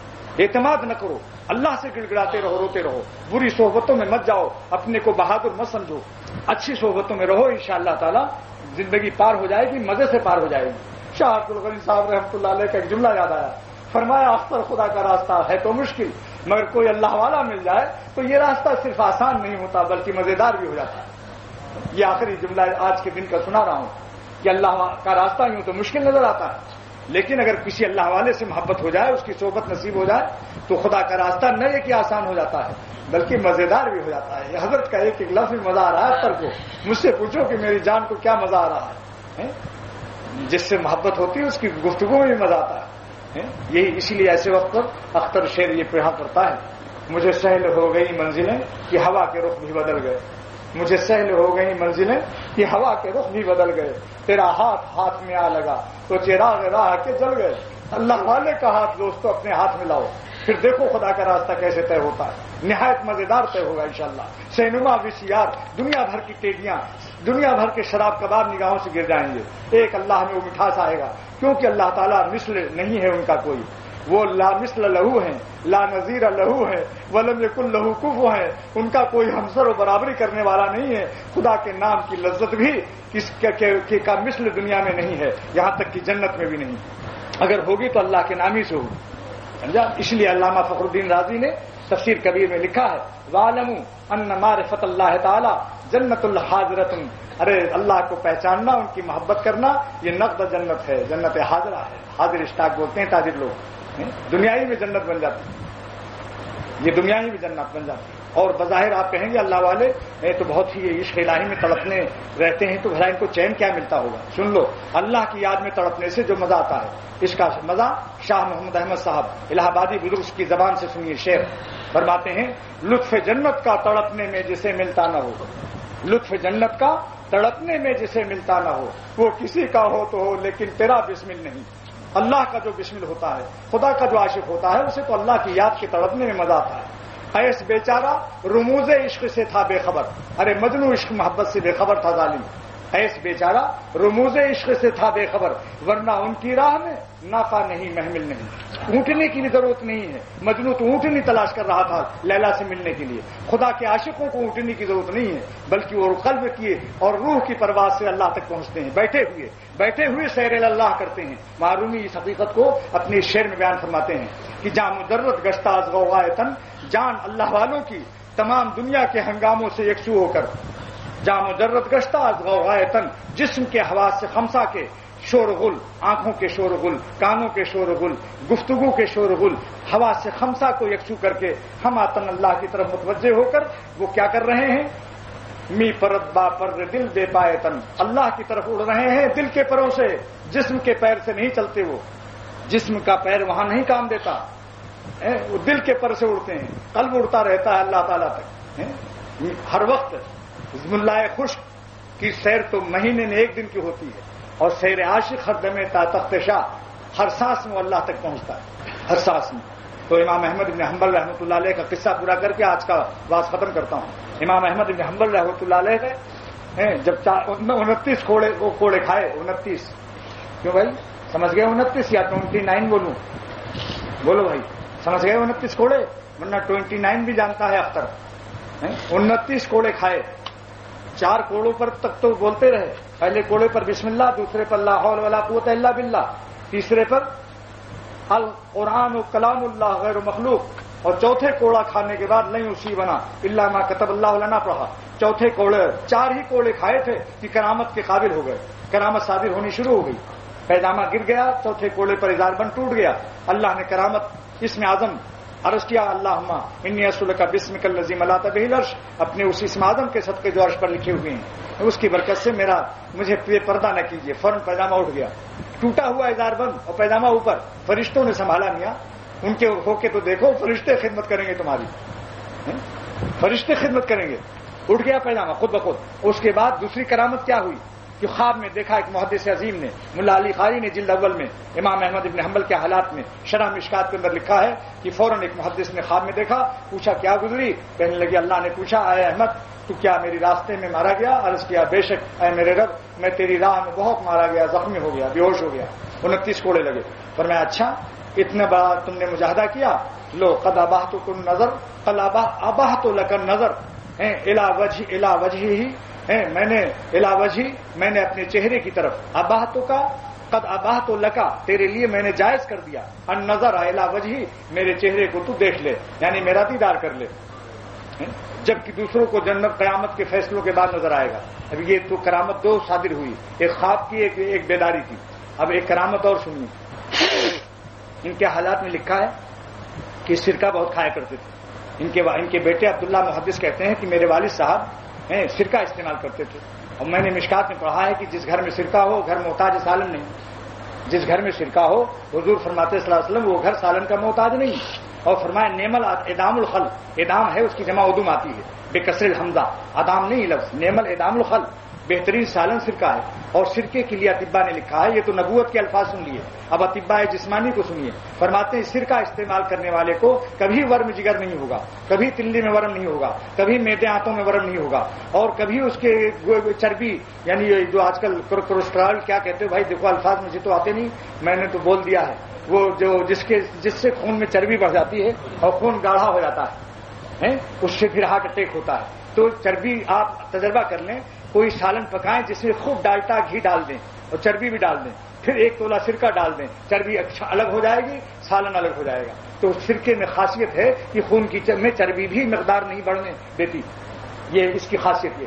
تو اس میں دنیاوی فائدے تو خیر ہیں، مگر آپ تو سنت سمجھ کر کھائیے کبھی کبھی، بشرطے کہ نزلہ کھانسی ڈبل نیمونیا نہ ہو۔ حالات ہوتے ہیں، مقید چیزیں ہوتی ہیں، یہ نہیں کہ آپ کو کھانسی آ رہی ہے اور سخت ڈبل نیمونیا آپ سرکہ پی رہے ہیں، سمجھ لو اس کو۔ حدیث سمجھنے کے لیے عقل بھی چاہیے بھائی، ہے بات نہیں؟ اچھا، یہ کرامت تو آپ نے سن لی۔ اس کے بعد فرماتے ہیں ان کے صاحبزادے کہ میرے والد نے 5 حج کیے، 3 پیدل 2 سواری پر، اور عبداللہ جن کے صاحبزادے ہیں وہ فرماتے ہیں کہ میرے والد ہر فرض نماز کے بعد، ہمیشہ نماز کے بعد ایک دعا مانگا کرتے تھے۔ وہ دعا یہ ہے کہ اللہم کما سنت وجہی سانہ یسونو، سیانتن کے معنی حفاظت کے آتے ہیں، یہ نصر عنصر سے آتا ہے۔ سانہ یسونو اللہم کما سنت وجہی، سانہ یسونو قال یقولو، جب وہ قلتا ہے تو یہ سنتا ہوگا، سواد سے ہے بسواد، اللہم کما سنت وجہی عن السجود لغیرک۔ امام احمد بن حنبل کی دعا ہر نماز کے بعد یہ تھی کہ اے خدا جیسے آپ نے میرا چہرہ دوسروں کو سجدہ کرنے سے بچا رکھا ہے، فسن وجہی عن المسألۃ لغیرک، تو میرا چہرہ دوسروں کے سامنے سوال کرنے سے بھی بچا لے۔ جو سر آپ کے لیے وقت ہو چکا ہے وہ سر دوسروں کے دروازے ٹھوکر نہ کھانے پائے، جو سر آپ کے آستانے پر پڑا ہوا ہے سجدے میں، اس سر کو ذلیل نہ فرمائیے، یعنی کسی کا محتاج نہ کیجیے کہ دروازے دروازے مانگتے پھریں۔ اللہم کما سنت وجہی عن السجود لغیرک، اے خدا جیسے آپ نے میرا چہرہ بچایا سجدہ کرنے سے غیروں کے، فسن وجہی، میرا چہرہ بچا لیجیے عن السجود عن المسألۃ لغیرک، کسی کے سوال کرنے سے۔ اب آخری ایک کرامت بیان کر کے مضمون ختم کرتا ہوں۔ یہ آخری کرامت ہے امام احمد بن حنبل کی، اور وہی مجاہدہ کیا تھا۔ جو ولی اللہ جتنا مجاہدہ کرے گا خدا اس کو اتنی ہی کرامتوں سے نوازتا ہے۔ کرامت آسانی سے نہیں ملتی۔ کیا آپ کہیں بھائی میں بھی ذرا آسمان پر اڑنا چاہتا ہوں؟ آپ کرامت کو طلب بھی نہ کریں، استقامت حاصل کریں دین پر۔ استقامت 1000 کرامت سے افضل ہے۔ آپ نے تو یہ مقولہ سنا تھا الاستقامت فوق الکرامہ، استقامت کرامت سے افضل ہے، مگر ملا علی قاری نے جو عبارت لکھی ہے الاستقامت فوق الف کرامت، استقامت 1000 کرامت سے افضل ہے، الاستقامت فوق الف کرامت، سمجھا؟ الف کی تمیز ہمیشہ مفرد مجرور آئے گی۔ اب کرامت سنیے، امام احمد اللہ کے راستے میں جو اتنا زخم اٹھائے گا اس کو کرامت نہ ملے گی، حلوہ کھانے والوں کو ملے گی، بلوا کھانے والوں کو ملتی ہے۔ سنا بھائی، حلوہ کھا کی کرامت نہیں ملتی، جو نفس سے بلوا کر لے، لڑائی ہے نفس سے بلوا کر لے، بلوا ہوتا ہے نا ہنگامہ، نفس سے لڑو بس، پھر دیکھو انشاءاللہ۔ اب آخری کرامت یہ ہے کہ جب یہ 230 سال ہو گئے، ملا علی قاری فرماتے ہیں کہ امام احمد ابن محمد ابن حنبل کو انتقال کو 230 سنتن 230 سنتن 230 سال گزر گئے۔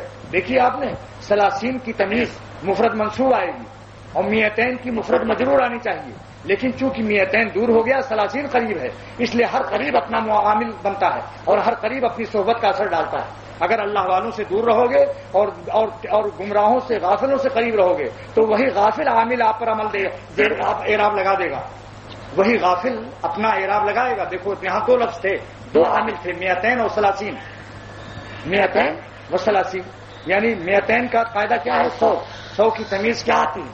100 کی تمیز مفرد ہمیشہ مجرور آتی ہے، اور 11 سے 99 تک کی تمیز مفرد منصوب آتی ہے، یعنی لفظ واحد ہوگا اس پر زبر ہوگا۔ تو 200 کا تقاضا 200 فعل ہو گیا، 200 200 نمبر کی طاقت رکھتے ہوئے اپنا اعراب جر نہیں دے سکا سنتن کو، سنت پر سال پر سنت کے لفظ پر اعراب 200 کا نہیں آ سکا، حالانکہ یہ 200 ہے، اور 30 ڈگری طاقت والے نے اس کو اعراب دے دیا۔ قرب کی نعمت یہ ہے، قرب میں یہ اثر ہے، اللہ والوں سے قریب رہو، سمجھا؟ چاہے وہ کمزور ہوں مگر یہ بڑی بڑی طاقت والی گمراہیوں کے پرخ سے اڑ جائیں گے، اعراب انہیں کا لگے گا انشاءاللہ تعالی، اگرچہ ان کی جھوپڑیاں ہوں، اگرچہ ان کے کپڑے کمزور ہوں اور وہاں گارڈ آف آنر کی سلامی مل رہی ہو، مگر اعراب اسی اللہ والے کا لگے گا، سمجھا نہیں؟ دیکھو 30 نے لگایا اپنا اعراب، 30 کا اعراب کیا آئے گا؟ مفرد منصوب، سنتن پڑھ رہا ہوں اس تو فرماتے ہیں بعد 230 یعنی 230 سال گزر چکے تھے، کس کو؟ انتقال کو بھائی امام احمد ابن حنبل